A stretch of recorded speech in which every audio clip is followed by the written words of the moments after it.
আসসালামু আলাইকুম। সম্মানিত ভিউয়ার, আজ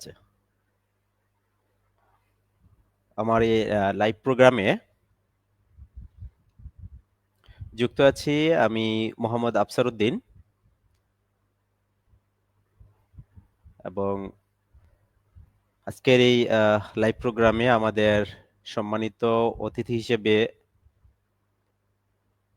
যুক্ত থাকবেন। আমাদের সম্পূর্ণ লাইভ পর্যন্ত আমাদের সাথে যুক্ত থাকবেন আমাদের নপাড়ার কৃতি সন্তান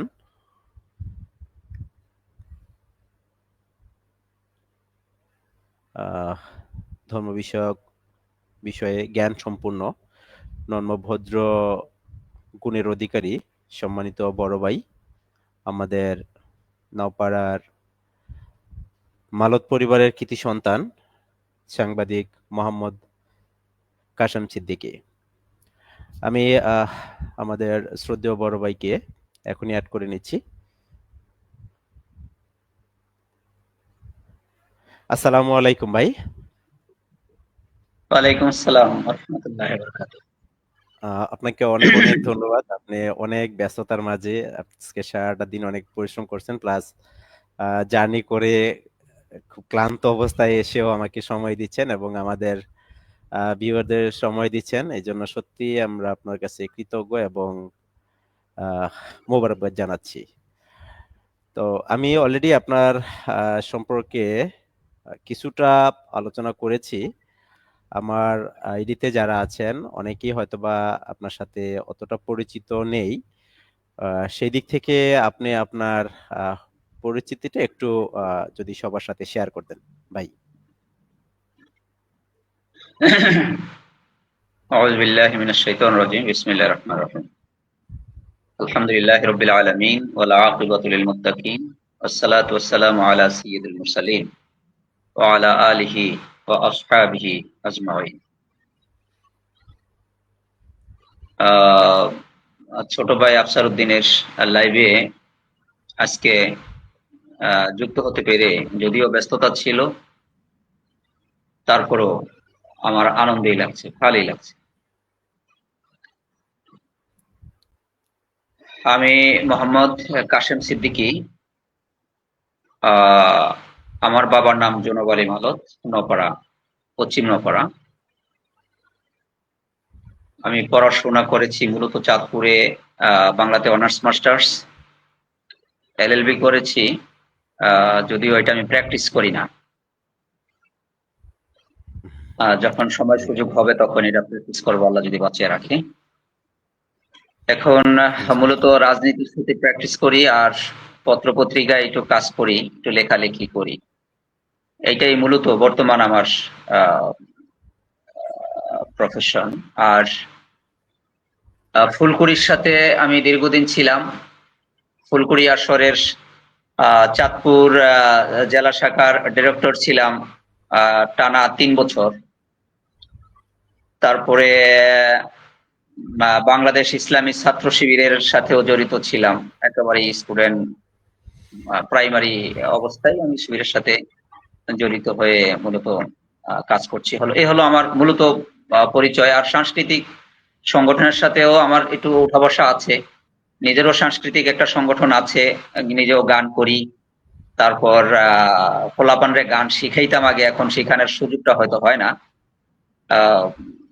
চাঁদপুরের যে ঐতিহ্যবাহী মোহনা শিল্প গোষ্ঠী, ওই শিল্পী গোষ্ঠীর আমি একজন অ্যাডভাইজার।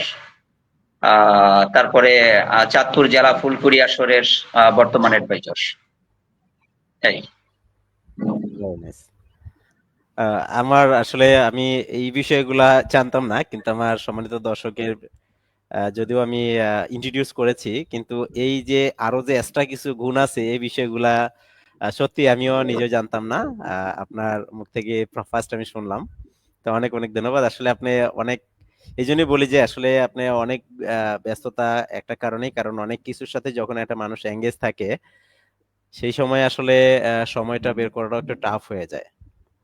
তো আমার আসলে আমার এই প্রোগ্রামগুলো প্রতি বৃহস্পতিবার রাত ৯টায় অনুষ্ঠিত হয় এবং এই প্রোগ্রামগুলোতে আমরা আসলে আমি তাদেরকে ইনভাইট করি। আসলে আমার কিছু ফ্রেন্ডস আছে যারা আপনাদের অনেক পছন্দ করে এবং তাদের রিকোয়ারমেন্টের উপর ভিত্তি করে আসলে আমাকে আর কি গেস্ট অ্যালাউ করতে হয় এবং গেস্টদের ইনভাইট করা হয়। তো আজকে আপনাকে পেয়ে সত্যি তারাও অনেক আনন্দিত হবে এবং আপনার আহ, কথাগুলো শুনে এখন আলহামদুলিল্লাহ আশা করছি সবাই স্যাটিসফ্যাকশনে যাবে। আপনি ইতিমধ্যে জানেন আমার আসলে প্রত্যেকটা লাইভ প্রোগ্রামে আমরা আসলে কোন একটা টপিক নিয়ে কথা বলি। বেশ কিছু কোশ্চেন পর্ব থাকে। আমাদের সেই কোশ্চেনের আমাদের ভিউয়াররাও কোশ্চেন করতে পারে, প্লাস আমার কিছু প্রিভিয়াসলি কোশ্চেন থাকে যা ভিউয়ারদের থেকে কালেক্ট করা। অনেকে আমাকে মেসেজে যে প্রশ্নগুলো করে থাকে আমরা একটা বিষয় বিশ্বাস করি, মানুষে যদি যৌক্তিক আলোচনা সমালোচনা যৌক্তিক যদি হয়ে থাকে, সে আলোচনা সমালোচনার মাধ্যমে আমরা ভালো কিছু আশা করতে পারি। ওই প্রেক্ষাপটেই আমাদের আসলে এই লাইভ গুলা বা এই প্রোগ্রাম গুলা অ্যারেঞ্জ করা। আমি মনে করি আমরা যেহেতু একটা অনলাইন প্ল্যাটফর্ম আছে, আমরা জন হিসেবে কোনো কথা না বলে যদি একটা প্ল্যাটফর্মের মাধ্যমে কথা বলি, খুব সহজে অধিক মানুষের কাছে রিচ করা পসিবল, পৌঁছানো সম্ভব। তো ওই দিক চিন্তা করে আমাদের এই প্রোগ্রামগুলো আসলে কন্টিনিউ করা এবং প্রোগ্রামগুলোতে আমরা অ্যাটেন্ড করা। আমি আমার সম্মানিত ভিউয়ারদের একটা বিষয় একটু বলবো। আপনারা যারা যেখান থেকেই দেখছেন আমাদের লাইভ প্রোগ্রামগুলো, আপনারা একটু কষ্ট করে আপনারা একটু লাইভগুলো যদি শেয়ার করে দেন, তাহলে অধিক মানুষগুলো আমাদের এই প্রোগ্রামটাকে দেখতে পারবে এবং তারা আমাদের সাথে যুক্ত থাকতে পারবে। আমি বিশ্বাস করি আজকে আমাদের যে আলোচনাগুলো হবে অবশ্যই অনেক গুরুত্বপূর্ণ আলোচনা হবে এবং সম্মানিত ভিউয়াররা শুনে অবশ্যই আনন্দিত হবে বলে বিশ্বাস করি। আহ, আমাদের প্রোগ্রামগুলো আসলে শুধু লাইভ চলাকালীন অবস্থায় দেখে বিষয়টা তা না। আমাদের লাইভটা আমার প্রায় 1 মাস পর্যন্ত আমি লাইভটা রেখে দেই। 1 মাস পর্যন্তই আমাদের লাইভগুলা কন্টিনিউ থাকে এবং ভিউয়াররা দেখতে পায়। আহ, আমাদের অলরেডি বেশ কয়েকজন আমাদের সাথে যুক্ত হয়েছে। আহ, তো তারপর বেশ করে আমি আসলে এখন যেহেতু আমাদের একটু সময়ও একটা লিমিটেশন থাকে, আপনারা সারাদিন অনেক ব্যস্ত ছিলেন, অনেক পরিশ্রম করেও আসেন। তো আমরা আমাদের প্রশ্ন পর্বে একটু চলে যেতে চাচ্ছি ভাই। হুম। আমি শিওর। Thank you. আমরা জানি আপনি অনেকটা সময় রাজনৈতিক দিকেও অনেকটা সময় দিয়েছেন। আপনি ইসলামিক মাইন্ডের পড়াশোনা করেছেন এবং আমরা আপনাদের থেকে অনেক কিছু শিখেছি এবং আপনি সাংস্কৃতিক বিষয়টা এখন বললেন, বাট আমি যেই জিনিসটা আমরা পেয়েছি আপনাদের থেকে সেটা ছিল আমাদের আসলে আমরা অনেক খেলাধুলার বিষয়গুলো আপনার খুব একটা ছিল। আপনি ছিলেন আমাদের আমাদের আরেকটা ভাই ছিল মালদ বাড়ির, হ্যাঁ আমাদের বড় ভাই, কি যেন ইসমাইল ভাই ছিলেন। তো আমাদের খুব হেল্প করতেন এই খেলাধুলা নিয়ে। আমরা সে সময় ছোট ছিলাম, আমাদের এখনো মনে পড়ে এবং বাড়িতে গেলে আমাদের এই জিনিসগুলো মনে পড়ে যে না, ভাইরা আসলে আমাদের জন্য করার চেষ্টা করেছিল এবং করছে। তো ওই দিকগুলোই আমি আমার ভিউয়ারদের প্রেজেন্ট করেছি, কিন্তু পাশাপাশি আপনি আপনার অনেকটা সময় রাজনৈতিক দিকে অলরেডি আপনি ইনভলভ আছেন। যদিও দীর্ঘটা অনেকটা বছর, আসলে অনেক বছর বলতে আমরা ছোট থেকেই দেখে আসছি দুইটা দল, আওয়ামী লীগ আর বিএনপি, এবং বিএনপির সময়কালটা খুব অল্প ছিল এবং আমরা বুঝের থেকে যতটুকু বুঝি প্লাস এই সময়ে একটু একটু হলেও দেখি জানি, সেই সময়টা আসলে আওয়ামী লীগ সরকার আমলেই ছিল।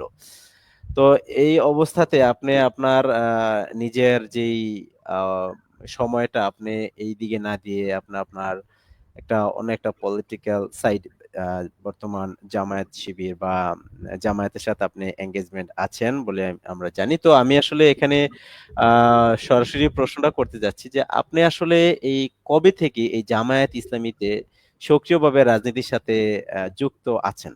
এটা আপনার জাস্ট, কারণ আপনি অনেকটা সময় এইটাতে পার করেছেন বাট আমরা অনেকেই জানি না, সে বিষয়টা যদি একটু শর্টলি বলতেন। কারণ প্রত্যেকটা পরিশ্রমেরই একটা মানুষের আহ একটা প্রাপ্য থাকে।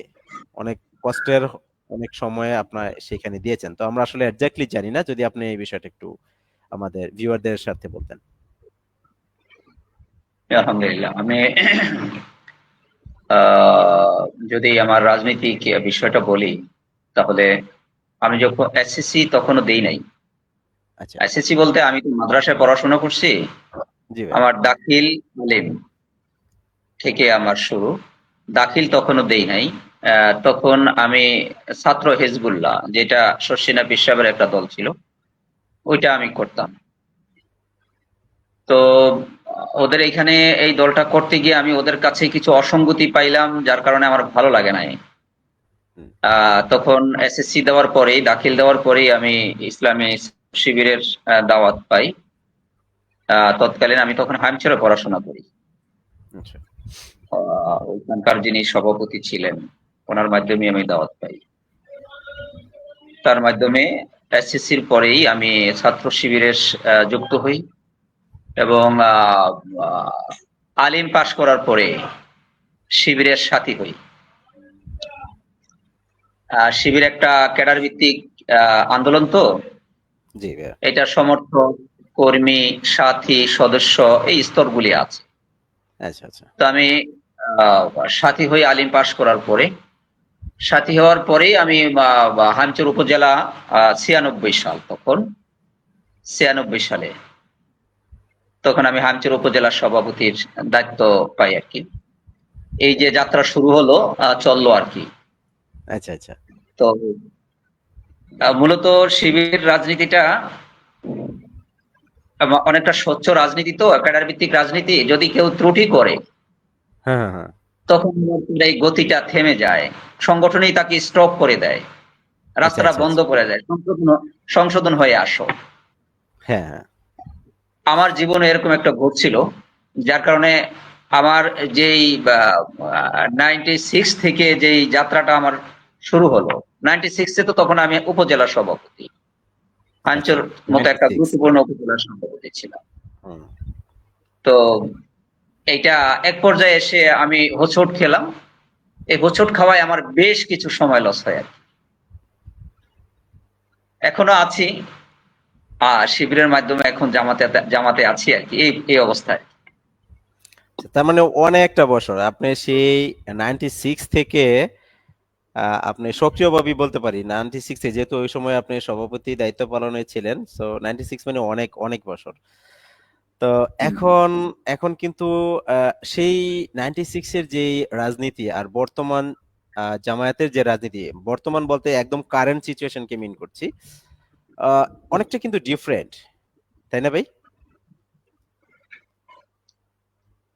ডিফারেন্ট বলতে, আমরা তো আসলে আমাদের বেসিক হলো কোরআন।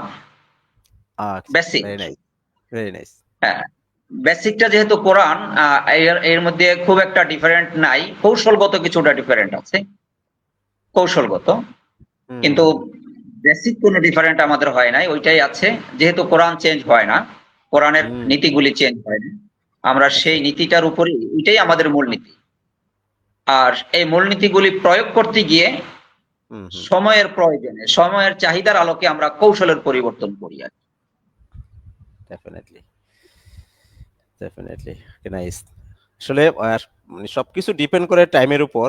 সময় বলে না একটা কথা যে সময় সবকিছু বলে দেয়। তো সেই দিক থেকে এখন এখন আমার আমার অবজারভেশন অনুসারে আমি বলতে পারি যে এখন একটা ভালো সুযোগ প্লাস সময় আসছে মানুষের পাশে দাঁড়ানো, মানুষের জন্য কিছু করার। তো আরেকটা কোশ্চেন, আমি এই কোশ্চেনটা নিয়ে নিলাম, আমার দর্শকরাও আপনার এই কোশ্চেনটা, কারণ এই কোশ্চেনটাই আপনার বেশি ছিল। আমি যে ফার্স্ট যে কোশ্চেনটা করলাম এটাতে আমাকে অনেকজনে বলছে যে ভাই, জামাতের সাথে, সে ইসলামিক মাইন্ডের, সে মাদ্রাসা লাইনের স্টুডেন্ট ছিল, বাট সে জামাতের সাথে ইনভলভ সেটা জানতাম, বাট কবে থেকে ইনভলভ এই জিনিসটা জানতাম না। এই কোশ্চেনটা একটু বেশি ছিল আমার কাছে। তো যাক, আচ্ছা। আমার ভিউয়াররা অলরেডি এই কোশ্চেনটা পেয়ে গেছে। কারণ আমি মনে করি আমি আমি জ্ঞান হওয়ার আগে থেকেই আপনার এই শিবিরের সাথে আপনার বা এই জামায়াতের সাথে আপনার এঙ্গেজমেন্ট এবং পলিটিক্যাল দিক থেকে আপনি এঙ্গেজ আছেন। তো হুম, সে অনেক অনেক অনেক এইজ ওকে। এবং আমি এখন তাহলে নেক্সট কোশ্চেনে যেতে পারি। জামায়াত হুম, দলের বর্তমান লক্ষ্য ও কর্ম পরিকল্পনা, এটা আসলে এটা তো অনেক বড় বিষয়, কারণ আমরা দেশীয় ফুল দেশের দিক চিন্তা না করে যদি আপনি চান তাহলে আপনার সুবিধার্থে আমাদের এলাকা ভিত্তিক বলতে পারেন যে জামায়াতের দলের বর্তমান লক্ষ্য ও কর্ম পরিকল্পনা আসলে আমাদের এলাকা ভিত্তিক চাইলে আপনি দিতে পারেন, এটার আসলে কি সুবিধাগুলো কি হইতে পারে? জামাতের লক্ষ্য তো মূলত আল্লাহর সন্তুষ্টি অর্জন, ভেরি এর নাইস। বাইরে কোনো লক্ষ্য নাই, এটাই লক্ষ্য। আর এই লক্ষ্য অর্জনের জন্য আমাদের 3 দফা দাওয়াত, 4 দফা কর্মসূচি আছে। 3 দফা দাওয়াত, 4 তো দফা কর্মসূচি আছে। এই 3 দফা দাওয়াত আর 4 দফা কর্মসূচি যদি আমি আলোচনা করি লম্বা টাইম লাগবে। অনেক সময় লাগবে। তো হ্যাঁ, এই সময়টা হয়তো এখানে হবে না। এটা নেক্সটে হুম, আল্লাহ যদি বাঁচায়, যদি হয় তাহলে দেবো আরকি। তো ইনশাআল্লাহ। আমাদের এই 3 দফা দাওয়াতের সর্বশেষ যেই কাজটা সেটা হলো আমাদের প্রথম 2 দফা দাওয়াতে যারা সংঘবদ্ধ হবে আচ্ছা, তাদেরকে নিয়ে সমাজের সকল অসঙ্গতিগুলি আচ্ছা। দূর করার চেষ্টা করা। অসঙ্গতি দূর। অসঙ্গতি আমরা যদি নপাড়া চলাফেরার দিকে তাকাই তাহলে তো অসঙ্গতি অনেক কিছু দেখি, অনেক, অনেক, অনেক। অনেক অনেক। দেখি। হুম, একজন মানুষ সুস্থভাবে বাঁচার জন্য, সকল অধিকারগুলি ভোগ করার জন্য হুম, যে যে অর্গানগুলি সুস্থ থাকা দরকার কোনোটাই সুস্থ নাই, সব এলোমেলো।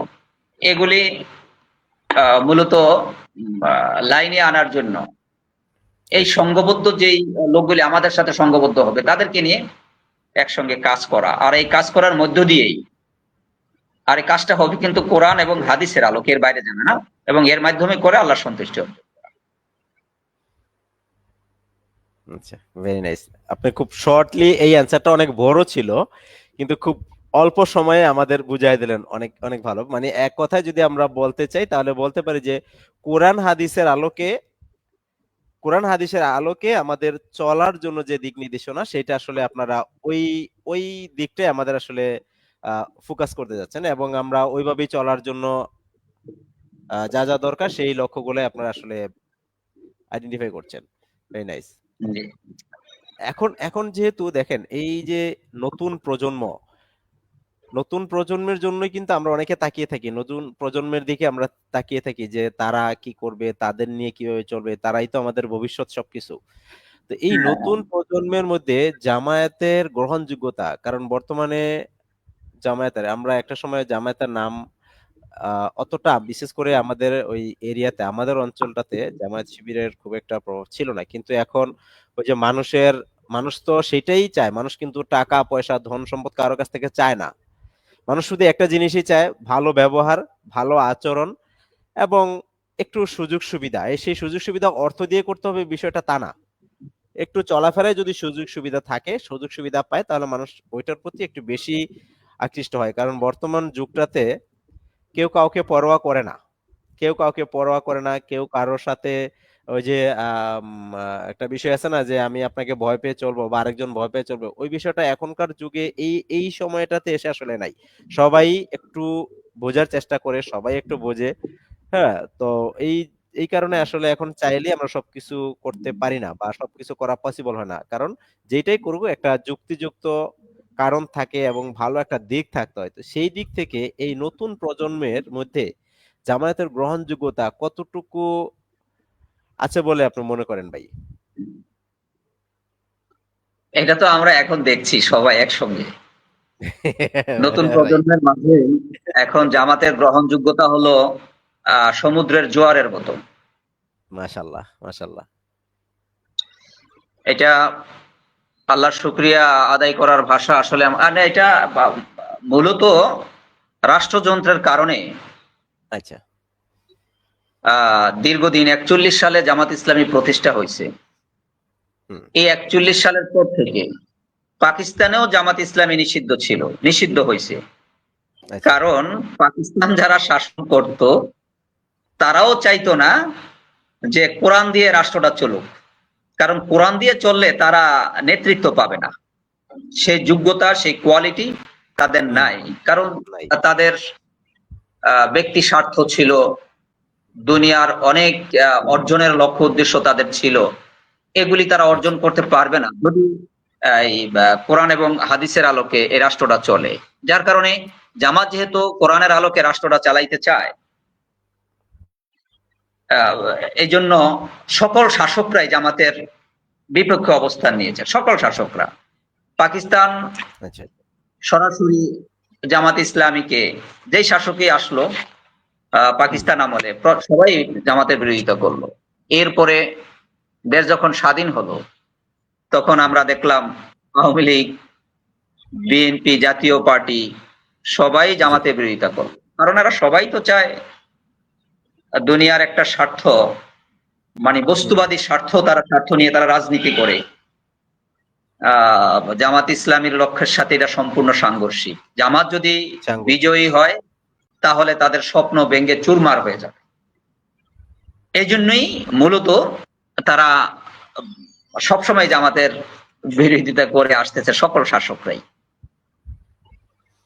আর এই বিরোধিতা করে আসতে গিয়ে জামাতের যে সৌন্দর্য, জামাতের যে বক্তব্য, জি জামাতের যে কর্মসূচি, কর্মপন্থা, যেগুলি জামাত প্রচার করে মানুষকে শোনাতে চায়, এগুলি মানুষকে শুনতেও দেওয়া হয় নাই। আমাদের যে শিওর মিডিয়াগুলি ছিল, এই মিডিয়াগুলিও একচেটিয়া ভাবে রাষ্ট্রযন্ত্রকে সমর্থন করে গেছে, কুফরি মতবাদকে সমর্থন করে গেছে। জামাত ইসলামী যে এক আল্লাহর অস্তিত্বে বিশ্বাস করে, এক আল্লাহর রাজত্ব এবং তার শাসনে বিশ্বাস করে, এটাকে তারা মানুষের কাছে এই মিডিয়াগুলি পৌঁছতে দেয় নাই, ভুল মেসেজ দিত মানুষের কাছে। যার কারণে তৎকালীন প্রজন্ম সঠিকটা জানতো না, জামাতের হুম পরিচয়টা জানতো না। জানতো না সাংবাদিকরাও অনেকে জামাতের আসল পরিচয়টা জানতো না। এই সময় 5 আগস্টের পরে আফসার একটা রাইট প্রোগ্রাম হয়েছে সাংবাদিকদেরকে নিয়ে।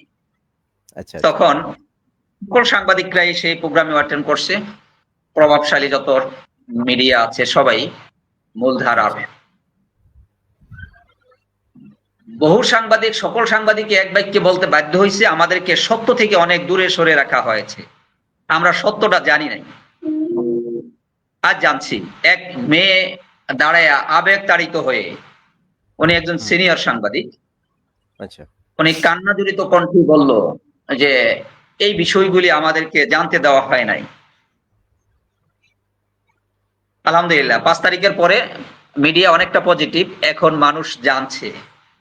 আর এই নতুন প্রজন্ম হুম জেনে শুনে যখন দেখলো যে আসলে যে বস্তুবাদী মতবাদ, তারপরে কুফরি যে মতবাদ, আওয়ামী লীগ হুম বলি, বিএনপি বলি, জাতীয় পার্টি বলি, যে দলগুলি ইতিমধ্যে শাসন করছে, প্রত্যেকের চেহারাগুলি আমাদের কাছে স্পষ্ট।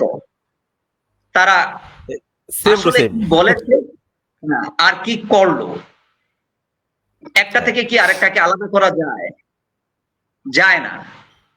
তাদের আচ্ছা তাদের কাজকর্ম যদি আমরা এক জায়গায় আনি, আলাদা করার মতো কোনো কিছু নাই, সবাই একটাই করে। আওয়ামী লীগ যা করে গেল, এখন তো আমরা ওই সেম কন্ডিশনেই দেখি। এগুলি যখন দেখলো এই নতুন প্রজন্ম, তখন তাদের মনের মাঝে একটা প্রশ্ন, যে তাহলে আমাদের এই পরিশ্রমের আসলে ইয়েটা কি, ফলাফলটা কি?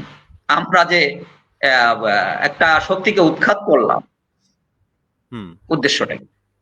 যার কারণে তাদের এখন একটা জিনিস দল দেখার বাকি আছে, যে এদেরকে টেস্ট হ্যাঁ করতে হলেও দেখতে হবে। রাইট যার কারণে নতুন আমরা টেস্ট প্রজন্ম করতে যারা চাই আছে তারা, হ্যাঁ, নতুন, এই জন্যই নতুন প্রজন্ম এখন জামাতের প্রতি তুলনামূলকভাবে অনেক ঝুঁকছে। যেটা অন্য দলের প্রতি বলা যায়, এটা যদি আমি তুলনা বলি, আমি যদি পার্সেন্টেজ দিয়ে বলি, ধরো আহ হয়তো 20-10 এভাবে আছে ইয়াটা, 20-10 আচ্ছা এর ভিতরে এভাবে এভাবে আছে উঁচুতে জামাত ইসলামের প্রতি তরুণদের সমর্থনটা। তরুণদের একটা সমর্থক right nice thank you thank you so much ভাই অ্যাকচুয়ালি আমরা তাহলে এই এই প্রশ্ন থেকে আমরা এটাই বুঝতে পারলাম যে আসলে জামায়াত ইসলামের প্রতি এখন মানুষ অনেকটাই পজিটিভ আছে কারণ মানুষ পরিবর্তন আসলে দেখতে চায় একটা সুযোগ দিতে চায় এবং সুযোগটা জামায়াত ইসলাম যদি কাজে লাগাতে পারে এবং সেটা যদি তারা ক্ষমতায় যেতে পারে, তাহলে হয়তোবা সেটা আমরা দেখতে পারবো, বা সেই বিষয়টা হয়তোবা অনেকেই আশা করছে যে না, তাদের থেকে অন্তত ভালো কিছু আমরা পাবো। তো সেই দিক থেকে হয়তোবা বিবেচনা করে, কারণ দুইটা দলই তো তরুণরা দেখছে, তো এখন হয়তোবা নতুনরা সেই জিনিসটাই চাক, দোয়া করি। ওকে, আহ ঠিক আছে, সেই বিষয়টা হলো। কিন্তু আমরা তো ভাই ওই যে আমরা যে যাই করুক, আগের যারা ছিলেন তারা তাদের মতো করে চলছে, কিন্তু বর্তমান যে সিচুয়েশন একটু আলাদা। আমরা যে যাই করি, আমরা আসলে একটু নিজের দিকটাও একটু দেখতে হয়, কারণ আমাদের এই নপাড়া চরাত্রা থেকে আপনার সবাই শুধু সুবিধাটাই নিয়ে গেছে। কেউ আসলে আমরা আমরা আমরা সবাই বঞ্চিত, নপাড়া চরাত্রা আমরা বঞ্চিত। অথচ আমাদের থেকে কিন্তু সবাই সবকিছু নেয়, আমাদের সবাই সবকিছু আমাদেরকে ব্যবহার করে। তো যদিও আওয়ামী লীগ এই আওয়ামী লীগের আমলে আমাদের একটা বিশাল পরিবর্তন আমরা অলরেডি আমরা নপাড়া চরাত্রাতে পেয়েছি। সেটা একটা মানুষ যখন কাছাকাছি থাকে তখন সবাই ভালোই বলে, ভালোটাই দেখি, আমরা ভালোটাই জানি, কিন্তু যখন তার সময় শেষ হয়ে যায়, যখন তার আমলনামা নিয়ে বসা হয়, তখন আসলে জাস্টিফিকেশন হয় যে তার এই আমলনামাতে পজিটিভলি কতটুকু এবং ভালো দিকটা কতটুকু, খারাপ দিকটা কতটুকু। তবে আমরা যে জিনিসটা দেখতে পেরেছি আমাদের নপাড়াচড়াতার জন্য, দ্যাটস ওয়েল, অনেক অনেক করেছে। এবং আমরা চাচ্ছি পরবর্তীতে যারা আসবে তারা আমাদের এই উন্নয়নের ধারাটা অব্যাহত রাখবে, এটা আমাদের বিশ্বাস। এবং সেই জন্যই আজকে আমাদের এই যে আলোচনা, এই যে কথাবার্তা, এই যে মিডিয়াগুলো এঙ্গেজ করা, আমরা যেন আর বঞ্চিত না হই, আমরা যেন আর বঞ্চিত না হয়। আমাদের আমরা যে সময়টা পার করে আসছি, আমাদের পরবর্তী প্রজন্ম যেন ওই সময়টা তাদের ফেস করতে না হয়, আমরা এভাবেই তৈরি করতে চাচ্ছি। আসলে মেন বিষয়টা হচ্ছে এইখানে যে আমরা যদি আলোচনা করি, আমরা যদি বলি না, আমরা একটা জিনিস তো আমরা জানি যে আর কান্না না করলে মাও নাকি দুধ দেয় না। আমরা সেই কান্নাটাই করতে চাচ্ছি, আমরা সেইটাই করতে চাচ্ছি যে না, আমাদের এটা দরকার, আমাদের এটা দরকার, আমাদের এটা দরকার। তো ওই দিক থেকে আমার একটা কোশ্চেন, যে আমাদের এই নপাড়া চরাত্রা, বিশেষ করে শরীয়তপুর, যদি বলি যে নপাড়া চরাত্রা ইউনিয়নের জন্য আপনার দলের পরিকল্পনা কি কোনো আহ আছে বা তৈরি করেছে, বা আমাদের এই নপাড়া চরাত্রার জন্য আমাদের আসলে কি তারা দিতে পারবে বা কি হবে? আমাদের তরুণ প্রজন্ম অনেকটাই পজিটিভলি আছে আমি মনে করি, কারণ আমরাও তো যদিও সবসময় যাই বা আমাদের সাথে যোগাযোগ হয়, যেহেতু বর্তমান যুগ, আসলে কাছাকাছি যেতে হয় না, অনেক ইনফরমেশন হয় কি মিডিয়ার মাধ্যমে চলে আসে, যেহেতু মিডিয়ার যুগ। তো সেই দিক থেকে আমি আমি দেখছি যে আসলে একটা সুযোগ আছে, তো সেই সুযোগটাই যদি ধরে নিলাম, সুযোগটা যদি নপাড়া চরাত্রার মানুষ দেয় আপনাদের, বা শরীয়তপুরবাসী যদি সেই সুযোগটা দেয়, তাহলে বিশেষ করে আমি যেহেতু নপাড়া চরাত্রার মানুষ, নপাড়া চরাত্রার জন্য আসলে আপনাদের কোনো প্ল্যান বা পরিকল্পনা তৈরি হয়েছে বা হবে কিনা, আপনার মতামতটা? দেখো আচ্ছা, নপাড়া চরাত্রাটা দেশ থেকে কোনো বিচ্ছিন্ন জায়গা না, এটা রাইট, বাংলাদেশের ভূখণ্ডেরই একটা অংশ। এক্স্যাক্টলি। সারা দেশ নিয়ে জামাত ইসলামী ভাবে, এবং দেশের জন্যই জামাত ইসলামী অলরেডি একটা পরিকল্পনা, শক্ত পরিকল্পনা তৈরি করে রেখেছে। আর তারই অংশ হলো নপাড়া চরাত্রা। আর এই নপাড়া চরাত্রা শরীয়তপুর ২ সংসদীয় আসনের অংশ। এখানে আমাদের যিনি প্রার্থী, অধ্যাপক ডাক্তার মাহমুদ হোসেন স্যার, উনি বর্তমানে এই যে শিশু হাসপাতাল, এটার গভর্নিং বডির মেম্বার। জি ভাই। তারপর উনি বাংলাদেশ সরকারের যে স্বাস্থ্য বিভাগের যে একটা পর্ষদ আছে, যা তার নীতি নির্ধারণ করে, যারা এর মধ্যে উনি একজন। তারপরে এভাবে রাষ্ট্রের যে গুরুত্বপূর্ণ যে অর্গানগুলি, আচ্ছা। এর এর বেশ কয়েকটার ভিতরে আমাদের এই মাহমুদ হোসেন সাহেব জড়িত। ওনাকে ডাকছে যেহেতু উনি মেধাবী, এই জন্য ওনার গুণের কারণে। তা আমরা এরকম একজন প্রার্থী পেয়েছি। তো নপাড়ার জন্য আমাদের প্রথমেই যেই পরিকল্পনা, সেটা হলো এখানে নপাড়া চরাত্রা স্বাস্থ্য ঝুঁকিতে আছে, প্রচন্ড স্বাস্থ্য ঝুঁকিতে আছে। শিওর। অগ্রাধিকার ভিত্তিতে জামাত ইসলামী এই নপাড়া চরাত্রা একটা হাসপাতাল করবে। যাক, আলহামদুলিল্লাহ। এ- এই পরিকল্পনা মাহমুদ সাহেব অলরেডি ঘোষণা করে গেছেন যে আমরা এটা করব। যদি আল্লাহ আমাদেরকে পাওয়ারে নেয়, আমি নির্বাচিত হই, তাহলে আমার জন্য কাজটা সহজ হবে। আর যদি নাও হই, তারপরও আমি এই কাজটা করার জন্য, যেহেতু উনি ইবনে সিনা ট্রাস্ট, এই হ্যাঁ, ট্রাস্টেরও সেক্রেটারি, তারপরে আচ্ছা আচ্ছা। ডাক্তার যেই একটা ফোরাম আছে, এই এই ডাক্তারদের যে সারা বাংলাদেশের, এটার উনি মহাসচিব। তো ভেরি ওনার নাইস, জন্য অনেক অনেক সুযোগ। হ্যাঁ, এইটা করা ওনার জন্য আহ, একটু উনি ওনার জন্য সম্ভব, যদি আহ, অন্যান্য সাপোর্ট গুলি উনি পায়। আচ্ছা, উনি বলছে এটা করবে। আরেকটা বিষয় উনি বলছেন, আমাদের যে যোগাযোগ ব্যবস্থা, জি, এই যোগাযোগ ব্যবস্থা ইতিমধ্যে যেটুকু উন্নয়ন হয়েছে এটা স্বাগত, অনেক। এটাকে আমরা ওয়েলকাম জানাই। যেই করুক, আমরা এটাকে ওয়েলকাম জানাই, এই ভালো কাজটুকু। আর এই ধারা অব্যাহত রাখবে বাংলাদেশ জামাত ইসলামী। নওপাড়া চরাত্রার যে যোগাযোগের উন্নয়নের জন্য যে কাজগুলি দরকার, এই ধারা জি, অব্যাহত রাখবে। এখানে তুমি ধরতে পারো আহ নওপাড়া থেকে দিঘির পাড় পর্যন্ত আমাদের, বিশেষ করে রাজধানীতে যোগাযোগের জন্য আমরা একদম কাছে, রাজধানীর কাছে, কিন্তু অনেক এই কাছে। এটুকের জন্য আমরা আসলে ওই সুবিধাটা পাই না। পাই না। তো এই এটুকের সমাধান কিভাবে করা যায়, সেটাও ডাক্তার মাহমুদ শাহ উনিও হুম, আমাদেরকে বলে গেছেন, এটাও ওনার পরিকল্পনায় আছে। আরেকটা বিষয় হলো বেকারত্ব দূরীকরণ। এটা সারা বাংলাদেশের একটা কর্মসূচি। নওপাড়া। জামাত ইসলামী পাওয়ারে গেলে হুম, একজন লোক বেকার থাকবে না, যাক, একজন আলহামদুলিল্লাহ। লোক থাকবে না বেকার।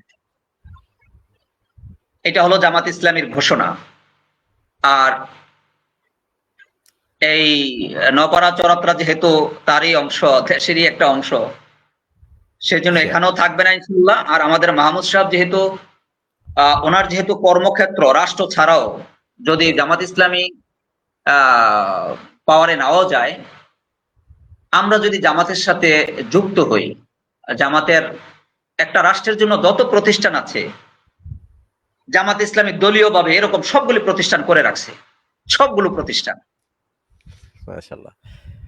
জামাতের ব্যাংক আছে, হাসপাতাল আছে, এমন কি রাষ্ট্রের কি আছে যেটা জামাতের নাই, হুম, দলীয় ভাবে হুম। করে রাখছে।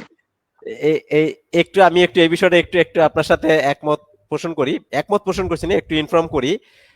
বাংলাদেশের ভিতরে একমাত্র একটা সংগঠন বা একটা দল, যে দলের নিজস্ব প্রতিষ্ঠান ভরপুর, ব্যাংক আছে, হসপিটাল আছে, আপনার মাদ্রাসা আছে, কলেজ আছে, এই একটা প্রতিষ্ঠান। আর এই কারণেই এই প্রতিষ্ঠানে এই এই সংগঠনে ইনভলভ হইতে গেল কিছু জটিলতা ফেস করতে হয়। ওই প্রশ্ন আমার আছে, ওই প্রশ্নটা আমার এটাও আছে প্রশ্নে, আমি সেটা পরে করবো। হ্যাঁ ভাই, শুরু করেন। এখন বিষয়টা হলো, ধরো জামাত ইসলামী ক্ষমতায় গেল না, হুম, তারপরও জামাতের কর্মীরা বেকার থাকবে না, থাকে না, থাকে আমরা না, বেকার নাই। থাকে না, না আমরা থাকে না। এখন যারা এই যে মনে করো 17 বছর তো নির্যাতনের শিকার হইলাম, হ্যাঁ, তারপরও জামাতের কোনো কর্মীরা বেকার ছিল না। বহু প্রতিষ্ঠান দখল করছে সরকার, জামাত ইসলামী তাদের কর্মীদেরকে নিজস্ব প্রতিষ্ঠানে হ্যাঁ, কাজে লাগায় রাখছে, যেন তারা বেকার না থাকে, নিজের আয় দিয়ে যেন নিজে চলতে পারে, এরা যেন চুরি ডাকাতির কাছে যাইতে না হয়, অন্যায়ের অন্যায় যেন তাদের মাথার মধ্যে না আসে। এই জন্য না আসে। তাদেরকে কাজ দিয়ে রাখে জামাত ইসলামী 24 আওয়ার্স। আর যদি রাষ্ট্র ক্ষমতায় যায়, হ্যাঁ, জামাতের এই অর্গানগুলি তো আছেই, আর এর সাথে যখন রাষ্ট্র শক্তি যুক্ত হবে, রাষ্ট্রের অর্গানগুলি যখন যুক্ত হবে, যুক্ত তখন হবে। তো হ্যাঁ, কর্মক্ষেত্রের কোনো অভাব থাকবে না। যে এই বিয়ে করতে চায়, জামাত হুম, ইসলামী তাকে বিয়েও করে দিবে। বাহ। টাকা নাই, তার বিয়ে দরকার, জামাত ইসলামী তাকে বিয়ে করায় দিবে। অনেকে বলে যে চোরের হাত কেটে দিবে, আসলে না, হাত কাটবে না, হ্যাঁ, চোরের কোনো হাত কাটবে না।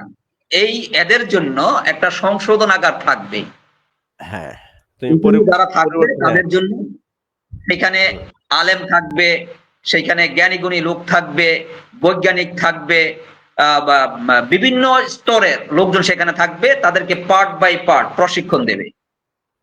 এই প্রশিক্ষণ নৈতিক এবং আধুনিক, এই আচ্ছা বিভিন্ন পার্ট বাই পার্ট যখন তাদেরকে প্রশিক্ষণ দেওয়া হবে, কিছু মানুষ এমনিতে ওইখান থেকে ভালো হয়ে যাবে।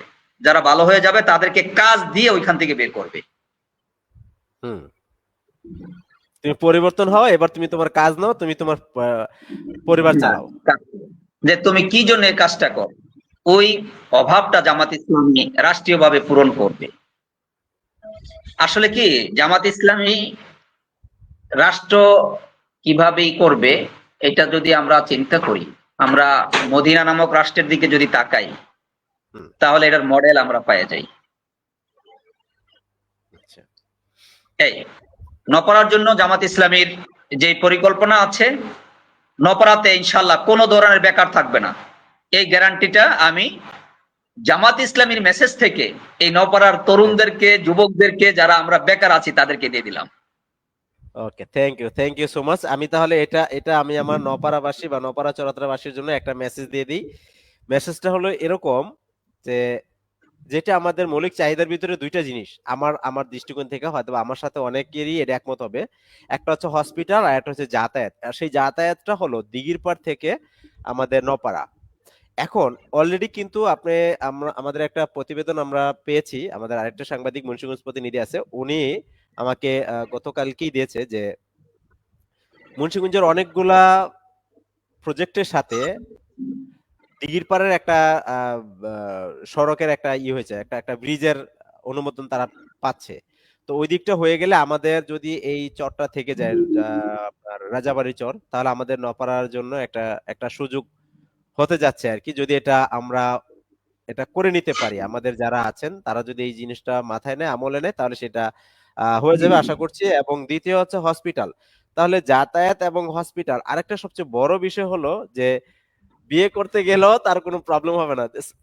অনেক বড় একটা সাপোর্ট। হ্যাঁ, শুধু সাপোর্ট না, আমি বলবো যে এটা একটা মানুষের যদি বেকারত্বটা যদি কমে যায়, তখন ওই মানুষগুলো আসলে ওই অন্য কোনো চিন্তা থাকে না। মানুষ কিন্তু খারাপ দিকগুলোতে তখনই যায় যখন মানুষের অভাব থাকে, যখন মানুষের আর্থিক সচ্ছলতা থাকে না, এবং মানুষ বেকার থাকে। বেকার থাকলে তখন তার ভিতরে ভূত চাপে, তখনই সে বিভিন্ন অপকর্মের সাথে লিপ্ত হতেও একটু দ্বিধাবোধ করে না, করে ফেলে, অটোমেটিকলি হয়ে যায়। তো সেই দিক থেকে কিন্তু অলরেডি মানুষ সাপোর্ট পাচ্ছে। সুন্দর একটা, এই যে আজকের যে মেসেজটা, এই মেসেজটা কিন্তু অনেকেই পাচ্ছে। তো থ্যাংক ইউ। এই মেসেজটা থেকে আমার দুইটা প্রশ্ন অলরেডি এই একই উত্তরে দুই প্রশ্ন চলে গেছে, কারণ আমার এলাকার জন্য। এখন আরেকটা আমার এলাকার জন্য আছে, একটা প্রশ্ন স্কিপ করার পর, এলাকার প্রধান সমস্যাগুলো কি সেটা ইতিমধ্যে আপনি জানেন। বিশেষ করে মাদক আছে, জুয়া আছে, চিকিৎসা এবং যাতায়াত, এই ব্যবস্থার দুইটা অলরেডি অলরেডি অ্যান্সার দিয়ে দিয়েছেন। মাদক এবং জুয়া, এটা তো জানেন। এখন এই বিষয়গুলো সম্পর্কে জামায়াতের আমি জানি কঠোর সিদ্ধান্ত থাকে, এবং কঠোর সিদ্ধান্ত হবে। আমি যদি ছোট করে বলতে চাই, তাহলে এটুকু বলতে পারি যে আপনার ওই প্রশ্নের এরও কিছুটা অ্যান্সার চলে আসে, বাট তারপর আমি আপনার মুখ থেকে একটু শুনতে যাচ্ছি যে তাদের বিরুদ্ধে আপনাদের কি ব্যবস্থা থাকতে পারে বলে মনে করেন। মাদক এবং জুয়া, যেগুলা সমাজের করোনা ভাইরাসের থেকেও বেশি বেশি ইফেক্টিভ, মানুষকে ক্ষতিগ্রস্ত করে। ভাই, হ্যালো। আহ হ্যাঁ, হ্যাঁ স্যার, আচ্ছা ডিস্টার্ব আচ্ছা, হচ্ছিল। হ্যাঁ হ্যাঁ হ্যাঁ হ্যাঁ হ্যাঁ। আমি আমার কোশ্চেনটা কি, আচ্ছা আমার কোশ্চেনটা কি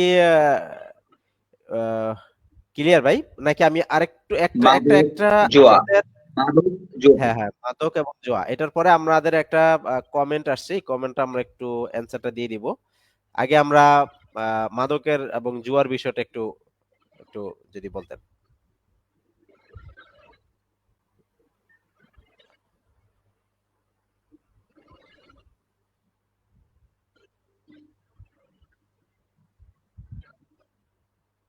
ভাই, শুনতে পাচ্ছেন ভাই?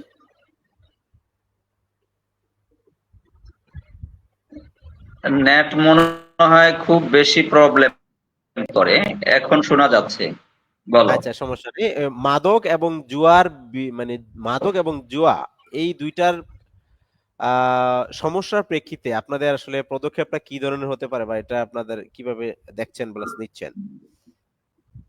কারণ এটা তো আমাদের যেই তরুণ প্রজন্মের কথা বলছি, সেই তরুণ প্রজন্মকে আসলে কিন্তু এরাই affect করছে। মাদক এবং জুয়া এটা,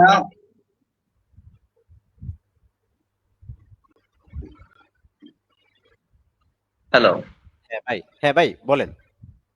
আচ্ছা, শোনা যাচ্ছে না। আহ একটু প্রবলেম করতেছিল। এখন এখন কি ঠিক আছে? মাদক এবং জুয়া হ্যাঁ এটা, হ্যাঁ, এখন কি শুনতে পাও? হ্যাঁ হ্যাঁ, শুনতে শুনতে পাও? পাচ্ছি। এখন ক্লিয়ার, এখন ক্লিয়ার ভাই, এখন ক্লিয়ার।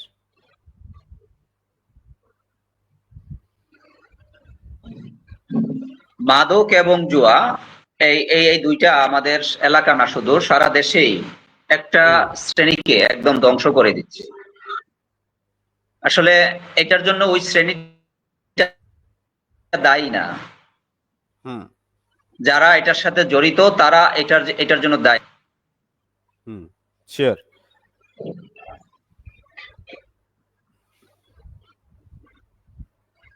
এটার জন্য রাষ্ট্র দায়ী।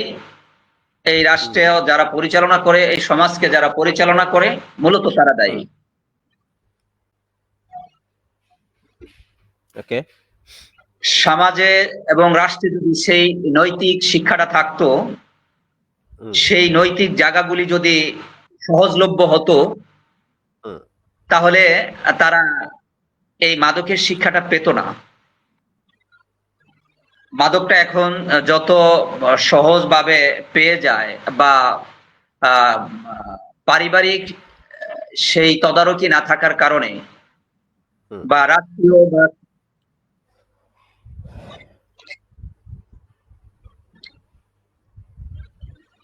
সামাজিক, আফসার কি শুনতে পাচ্ছো? হ্যাঁ আমি আমি শুনতে পাচ্ছি ভাই, বলেন, সমস্যা নেই, আমি শুনতে পাচ্ছি। মানে একটু নেটে প্রবলেম করতেছে, বাট শোনা যাচ্ছে। হ্যাঁ, তো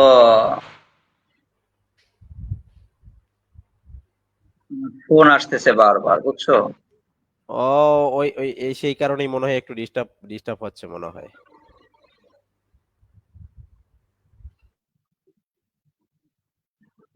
হুম, হুম, হুম। তো যাই হোক, তো জামাত ইসলামী ক্ষমতায় গেলে নৈতিকভাবে সমুন্নত করবে, এই সমাজকে নৈতিকভাবে সমুন্নত করবে। সামাজিক পরিবেশটা মানে এতটুকু উন্নীত হবে, এমন পর্যায়ে পৌঁছবে, তখন এই সামাজিক সিস্টেমের কারণেই, তোমরা কি শুনতে পাচ্ছ আমাকে?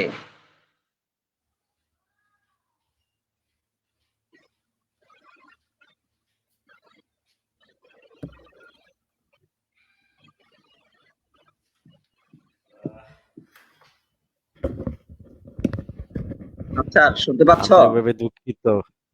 হ্যাঁ ভাই, এখন শুনতে পাচ্ছি। বিষয় হলো আমার এদিকে হঠাৎ করে ওই যে এই কারেন্ট চলেছে, মানে হঠাৎ করে বলতে এই যে আজকে আবার ঝড় হলো না, কারেন্টে হ্যাঁ, হ্যাঁ, ডিস্টার্ব হ্যাঁ, করে হ্যাঁ। ফেললো। তো আমাকে কি দেখা যায়? মূলত জামাত ইসলামী, হ্যাঁ দেখছি আমি, জামাত ইসলামী ক্ষমতায় গেলে এই আচ্ছা। তরুণদেরকে মাদক থেকে দূরে রাখার আগে এই সমাজটাকে হুম মাদক মুক্ত করবে। সমাজের চিন্তা চেতনা, যে হুম আসল মাদক ভূমিকা রয়েছে, সামাজিক সিস্টেমে যেই মাদকায়ন আছে, এই হুম সামাজিক সিস্টেমের মাদকায়ন দূর করবে, রাষ্ট্রীয় সিস্টেমের মাদকায়ন দূর করবে। যদি হুম এই সিস্টেমটা যদি মাদকায়ন মুক্ত করা যায়, তাহলে হুম এই আমরা সমাজে যারা আছি, বা আমাদের তরুণ প্রজন্ম, যুবকরা যারা আছে, তারা হুম এই মাদক থেকে এমনিতেই আহ, মানে তাদের চিন্তা চেতনাটা আর এই লাইনে গ্রো করবে না। সামাজিক সিস্টেমটা যেভাবে থাকবে, ওভাবেই হুম তাদের চিন্তা চেতনাটা গ্রো করবে। এরপরও যদি কেউ মাদকাসক্ত থাকে, তাহলে আমি তোমাকে এর আগেই প্রশ্নটার উত্তর দিছি, হুম হুম হুম, তাদেরকে ধরে নিয়ে শাস্তি দিবে, তাদেরকে মারবে বা ওরকম রাষ্ট্রীয় না। বিভিন্ন দিয়ে তাদেরকে যন্ত্রণা দিবে, বিষয়টা এরকম না। না। ওরকম না, তাদেরকে রাষ্ট্রীয় একটা প্রতিষ্ঠান থাকবে, রাষ্ট্রের একটা প্রতিষ্ঠান থাকবে, ওই প্রতিষ্ঠানের মাধ্যমে হুম আহ তাদেরকে মাদক মুক্ত কিভাবে রাখা যায় বা হুম এই মাদক থেকে কিভাবে দূরে সরে রাখানো যায়, ইসলামিক যেই কৃষ্টি কালচার গুলি আছে, যে দৃষ্টিভঙ্গি আছে কোরআন এবং হাদিসের আলোকে, এই বিষয়গুলি জি তাদেরকে সেখানে প্রশিক্ষণ দেওয়া হবে। একটা লং হুম টাইম তাদেরকে খাওয়া দাওয়া থেকে শুরু করে রাষ্ট্রীয় ব্যবস্থাপনায় হুম সবকিছু দিয়ে এইটার যে আসলে একটা খারাপ প্রভাব, এই হুম প্রভাবটা হুম তাদেরকে বোঝানো। বুঝাইতে হবে। হুম এর মধ্য দিয়ে দেখা যাবে যে হয়তো 70-80% হুম ছেলেপেলে মাদক মুক্ত হবে, তারা এসে নিজেদের কাজে ইনশাল্লাহ। মনোযোগ দেবে। ইনশাল্লাহ বাকি যারা আছে ইনশাল্লাহ। তারা সংশোধনাগারে থাকবে, হুম এবং ওই সংশোধনাগারের জন্য তো রাষ্ট্রের কিছু কর্মকর্তা কর্মচারী থাকবে, তাই না? শিওর। কারণ সব যদি আবার মাদক মুক্ত হয়ে যায়, সব যদি চুরি চামারি থেকে একদম মুক্ত হয়ে যায়, তাহলে তো জেল, এই কারাগার টারাগারও থাকা দরকার নাই, আর এই সংশোধনাগারও থাকা দরকার নাই। যদি একটু বুঝিতে, তাহলে এখানে তো হ্যাঁ। কিছু লোক চাকরি করে আবার সংসার বানাবে। তাহলে তো তাদের চাকরিও যাবে। এই জন্য কিছু লোক থাকবে যারা কখনোই সংশোধন হবে না, তাদের জন্য এই জেলগুলি থাকবে। এরা থাকবেই, এদের যতই যতই সংশোধন করতে চাই ওরা থাকবে, ওদের জন্য ব্যবস্থা থাকবে এই বিষয়টা। তো হ্যাঁ, এবার তার এই। আমি একটা কমেন্ট নেই ভাই, আমাদের একজন কমেন্ট করছে, কারণ কমেন্ট গুলো আমাদের কাছে ইম্পর্টেন্ট। এখানে বলা হয়েছে যে জামায়াত শিবির নিয়ে কয়েকটি কমন প্রশ্নের মধ্যে দুইটা প্রশ্নের উত্তর আশা করি। সে একটা বলছে যে জামায়াতে যেহেতু ইসলামিক দল, কোরআন ও হাদিস অনুযায়ী তারা সবকিছু করে থাকে, এক্ষেত্রে কোরআন ও হাদিস গণতন্ত্রের ব্যাপারে কি বলে? একটা হচ্ছে গণতন্ত্রের ব্যাপারে কি বলে, আর একটা হচ্ছে ইসলামে কি গণতন্ত্র আছে? এটা হচ্ছে প্রথম প্রশ্ন তার।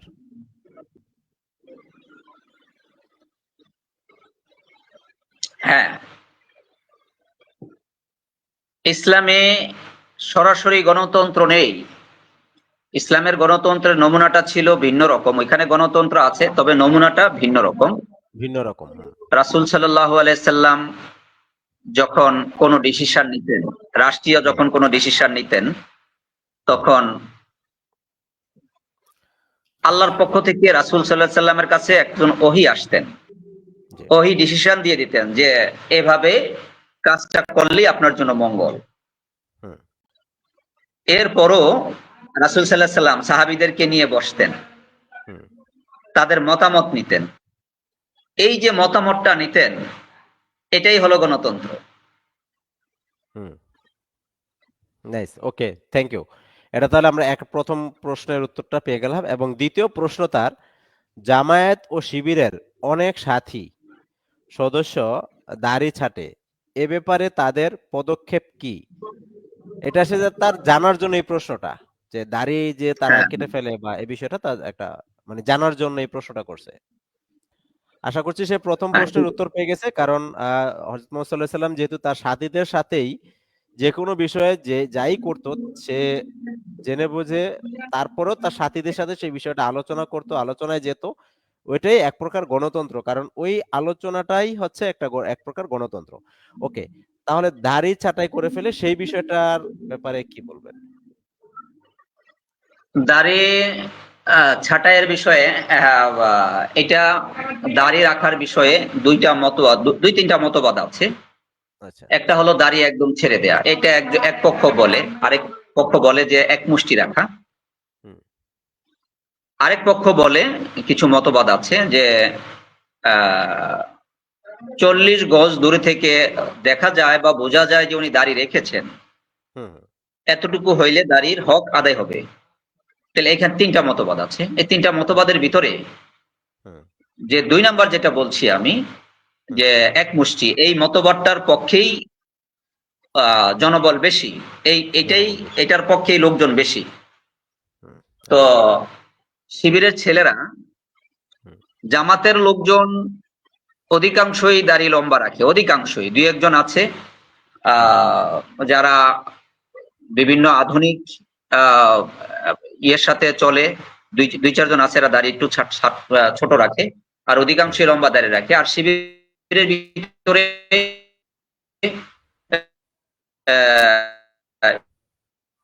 একটু বেশিরভাগ দাড়ি ছোট রাখে। ছোট রাখার অন্যতম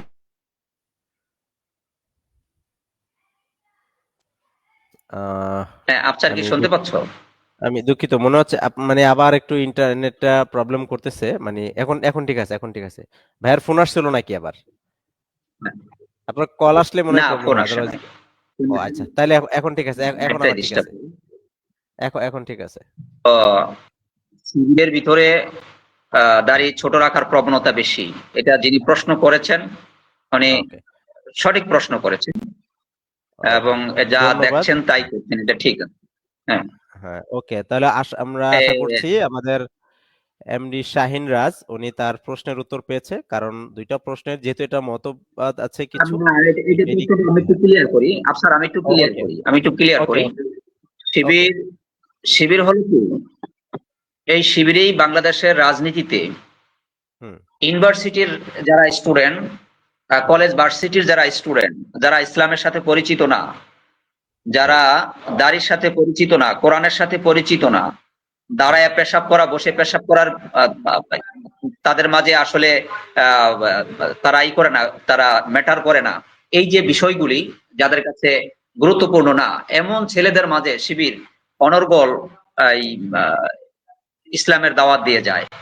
এবং হুম, হুম, কলেজ ভার্সিটির অধিক বিশেষ করে এখন রাজনীতিতে যদি আমি বলি, হুম, ঢাকা বিশ্ববিদ্যালয়েও যদি একটু চিন্তা করো, তাহলে দেখবা যে আহ, শিবিরের দাওয়াত অধিকাংশ ছাত্ররা হুম, গ্রহণ করে, এবং শিওর। গ্রহণ করলে সে কিন্তু একটা আধুনিক ফ্যামিলির ছেলে, এবং একদম জেনারেল লাইনের একজন ছেলে, হুম, একদম হয়তো কমিউনিস্ট কোন সাইড থেকে আসা হুম, একটা ছেলে।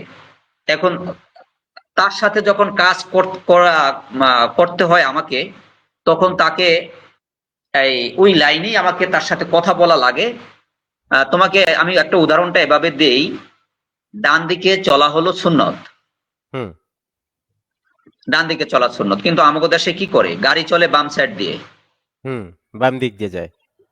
বাম দিক দিয়ে। আমি যদি এটাকে আহ, প্রতিরোধ করতে চাই, তাহলে আমি যদি বাম দিক দিয়া হাইটা সামনের দিকে যাইতে চাই, তাহলে কি আমি এটা আটকাইতে পারবো? গাড়ি তো আমাকে পিষে মারবে, অ্যাক্সিডেন্ট গাড়ি আমি অ্যাক্সিডেন্ট হয়ে আটকাতে যাবে। পারবো না।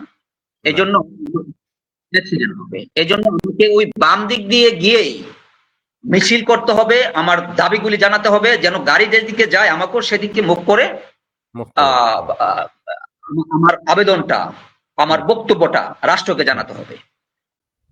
নাইস। হুম, আমি যদি এটার উল্টা যেতে চাই, তাহলে কিন্তু অ্যাক্সিডেন্ট করতে হবে, এটা আমি রাষ্ট্রকে জানাতে পারবো না, একটা দুর্ঘটনা ঘটে যাবে। বিষয়টা হুম, ঠিক ওরকমই। শিবির যেহেতু একটা প্রতিকূল, সম্পূর্ণ প্রতিকূল পরিবেশে কাজ করে, এবং যারা আসে তারাও একটা ভিন্ন লাইনের ছেলেরা হুম, ইসলামের দাওয়াতে আসে, যারা আগে একক তো নামাজ পড়তো না, নামাজের ধারে কাছেও আসতো না, তারা হুম, এখন নামাজটা পড়া শুরু করছে। হুম, হুম, যে রোজা রাখতো না সে রোজা রাখা শুরু করছে, যে সালাম দিত না সে সালাম দেওয়া শুরু করছে, যে কোরআন পড়তো না সে অন্তত আলহামদুলিল্লাহ পড়া শুরু করেছে। হুম, এখন তাকে যদি আমি এক নাগাড়ে ওই যদি বলি তুমি লম্বা দাড়ি রাখো, তাহলে হুম, কিন্তু তার কাছে বিষয়টা একটু কঠিন হয়ে যায়। হুম, যখন ইসলামটা সে পরিপূর্ণভাবে তার মাঝে বুঝে আসবে, তখন কিন্তু সে নিজের অনুভূতি থেকেই দাড়িটা বড় করবে, এবং সেটাই হচ্ছে। জামাত ইসলামীতে যখন ঢুকে যায়, তখন দেখা হুম। যায় দাড়ি আস্তে আস্তে বড় হয়ে যায় দাড়ি বড় হয়ে যায়, সকলেরই। তার একটা পরিবর্তন চলে আসে, তার একটা পরিবর্তন চলে আসে বিহেভিয়ার দিক দুই থেকে। হ্যাঁ, এক্সেপশনাল, দুই একজন এক্সেপশনাল ছাড়া অধিকাংশই ইয়েতে চলে আসে। ডেফিনেটলি। ওকে, ধন্যবাদ ভাই আপনার এই প্রশ্ন। আমি আমার ভিউয়ারদের বলবো আপনারা একটু কষ্ট করে আমাদের এই লাইভ প্রোগ্রামটা একটু শেয়ার করে দেন, যাতে অধিক মানুষ আমাদের এই লাইভ প্রোগ্রামটা দেখতে পায়, কারণ আমাদের লাইভ প্রোগ্রামের মাধ্যমে অনেক কিছু ইনফরমেশন আমরা বা অনেক মেসেজ আমরা দিতে চাই। সেই মেসেজগুলো তারা পাবে এবং সবার কাছে পৌঁছাবে। আশা করছি এতে তারা উপকৃত হবে এবং জিনিসগুলো সম্পর্কে জানতে পারবে এবং আমাদের আলোচনা সম্পর্কে তাদের আহ যুক্তিযুক্ত মতামত তারা করতে পারবে।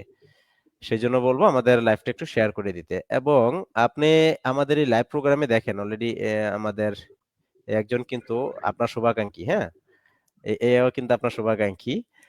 হচ্ছে কি, মুজিবুর রহমান বলছে, আমিও চাই জামায়াত ইসলাম ক্ষমতায় আসুক, আমাদের নপাড়ার চরিত্রের জন্য কিছু একটা করুক, নপাড়ার চরিত্রের জন্য কিছু একটা করুক। ঠিক আছে, ওকে, ধন্যবাদ মুজিবুর। এবং আমাদের অনেকেই আছে, অনেকে কিন্তু যুক্ত হয়েছে ভাই আমাদের লাইভ প্রোগ্রামে, কিন্তু অনেকে যুক্ত হয়েছে, মূলত লাইভে এতক্ষণ স্টে করে না, তারা পরে দেখে, কেটে কেটে কেটে কেটে অল্প অল্প করে পরে দেখে। এবং আরেকজন বলেছে মাশাল্লাহ, আমাদের ইউসুফ ভাই, ওকে ধন্যবাদ। আহ ইউসুফ ভাই মানে আপনার ফ্রেন্ডের, যাই হোক, উনিও দেখছে, মাশাল্লাহ বলছে। এবং আমাদের একজন সাংবাদিক ভাই, উনি আহ মুন্সিগঞ্জ এরিয়ার, উনি বলছে যে নওপাড়ার সাথে দিঘির পাড়ের সড়ক পথে যোগাযোগ ব্যবস্থা হলে 4টি ইউনিয়নের মানুষের ভাগ্য বদল হতো। একদম সত্য কথা। এবং সে চায় নওপাড়া নদীতে ব্রিজ, নওপাড়া নদীতে, বিশেষ করে নওপাড়া থেকে দিঘির পাড়ের একটা ব্রিজ সেও দাবি করছে, যেহেতু নওপাড়ার ওই ব্রিজের সাথে 4টা ইউনিয়নের ভাগ্যের একটা বিষয় আছে, তাদের ভাগ্য পরিবর্তনের একটা বিষয় আছে, যার কারণে সেও চায়, তার মানে মুন্সিগঞ্জবাসীও চায় আমাদের একটা ব্রিজ হোক। ধন্যবাদ আহ, আমাদের এই সাংবাদিক ভাইকে। ভাইকে ওনার বিষয়ে কিছু বলতে চাচ্ছিলেন নাকি এই হ্যাঁ, কমেন্টের? না, এটা জামাতের পরিকল্পনায় আছে। হ্যাঁ, হ্যাঁ, অগ্রাধিকার ভিত্তিতে জামাতের পরিকল্পনা এটা আছে। ওকে। তারপর আরেকটা কমেন্ট আসছে, আরেকটা কমেন্ট আসছে একদম আপনার আপনার কাছের মানুষ। সে বলছে যে আমি কোনো দল সাপোর্ট করি নাই, তো যদি আমাদের নপাড়াতে জামায়াত ইসলাম দল তৈরি হয় তাহলে ইনশাল্লাহ আমি জামায়াত ইসলামের দল করব, কারণ আমি মুসলিম, আমি চাই ইসলামিক শাসনে আমাদের দেশ শাসিত হোক, দেশ চলবে ইসলামিক শাসনে, কোরআনের আইনে ইনশাল্লাহ। তো এগুলা কিন্তু, ইনশাআল্লাহ। এই যে এখানে সরাসরি কমেন্ট করা মানে কি বুঝতে পারছেন? There are very open, there are very open people and so much energetic people there. আহ এবং আমাদের এক ভাই লেখছে, ভাই ভালোবাসা অবিরাম, ওকে ধন্যবাদ।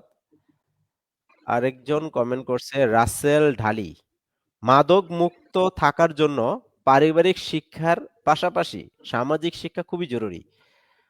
মাদক মুক্ত থাকার জন্য খেলাধুলা অনেক জরুরি, কিন্তু আমাদের নপাড়া খেলাধুলা করার জন্য পর্যাপ্ত মাঠ নেই। হ্যাঁ, এখন তো বসতবাড়ি কিছুটা হয়ে গেছে, বসতবাড়ি কিছু হয়ে গেছে, ফসলাদির জন্য মাঠের একটু অভাব আছে। ব্যবস্থা যদি ক্ষমতায় আসে, আমাদের ভাই যেটা বললেন, জামাত ইসলাম যদি ক্ষমতায় আসে, বিষয়গুলো অবশ্যই দেখবেন, তবে আমাদের মৌলিক চাহিদার ভিতরে ওই জিনিসটা রাইট না ভাই, কি বলেন?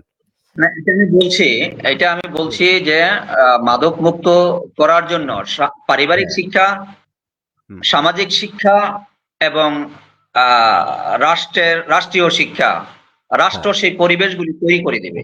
তাইলে এই আহ, আমাদের যুবকরা, আমাদের তরুণরা মাদক মুক্ত থাকার একটা সুযোগ পাবে।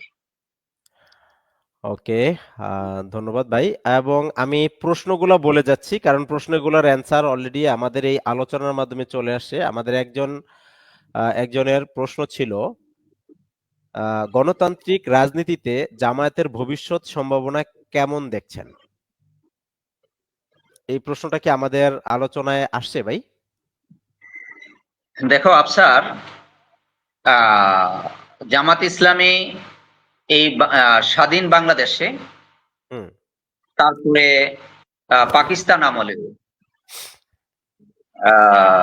মানে 47-এর পর থেকে জামাত ইসলামী বর্তমান পর্যন্ত যতগুলি গণতান্ত্রিক আন্দোলন ছিল, হুম, যতগুলো, সবগুলো গণতান্ত্রিক আন্দোলনে জামাত ইসলামী অগ্রণী ভূমিকা পালন করছে।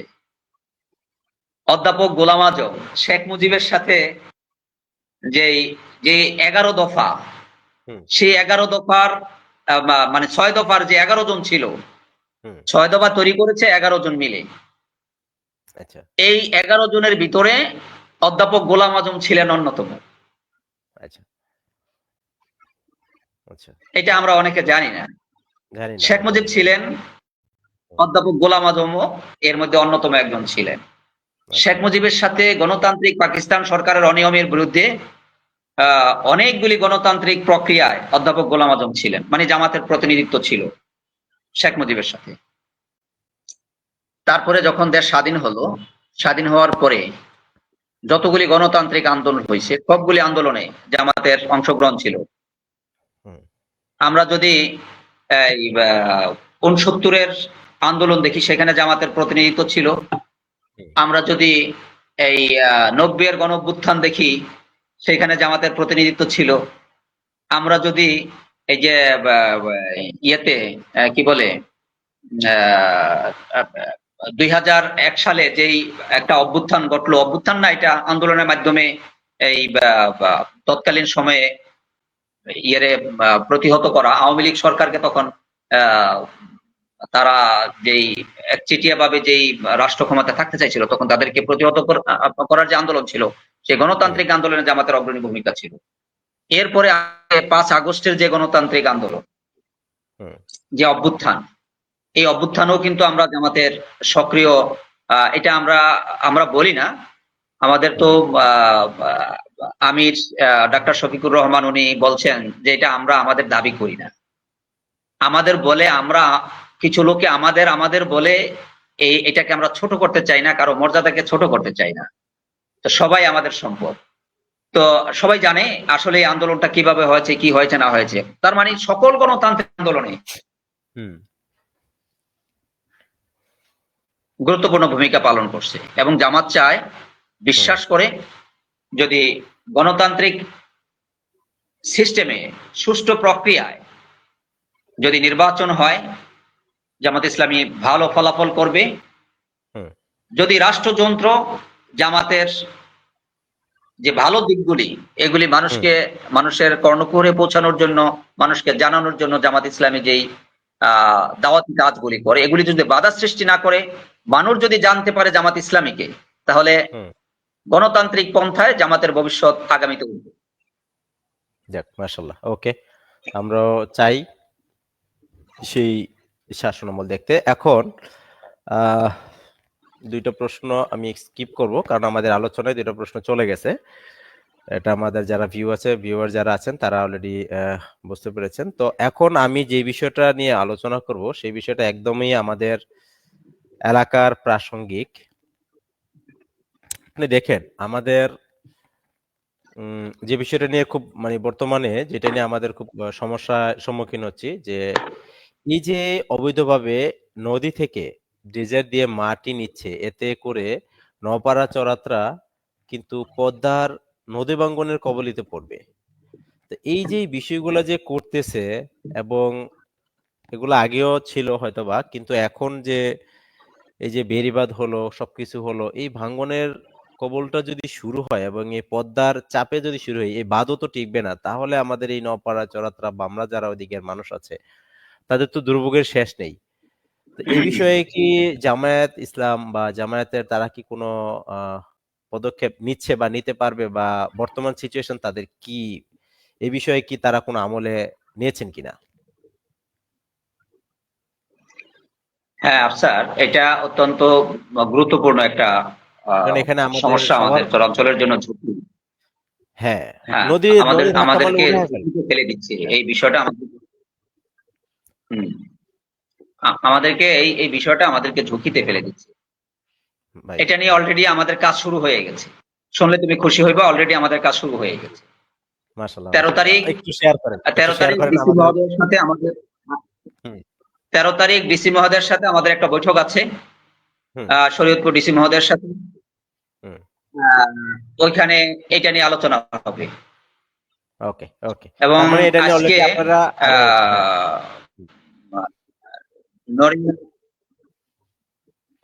হ্যাঁ হ্যাঁ হ্যাঁ বলেন ভাই। তারপর আজকে এটা টিউনু সাহেবের কাছে অলরেডি একটা অ্যাপ্লিকেশন যে কোনো মাধ্যমে পৌঁছানো হয়েছে আর কি।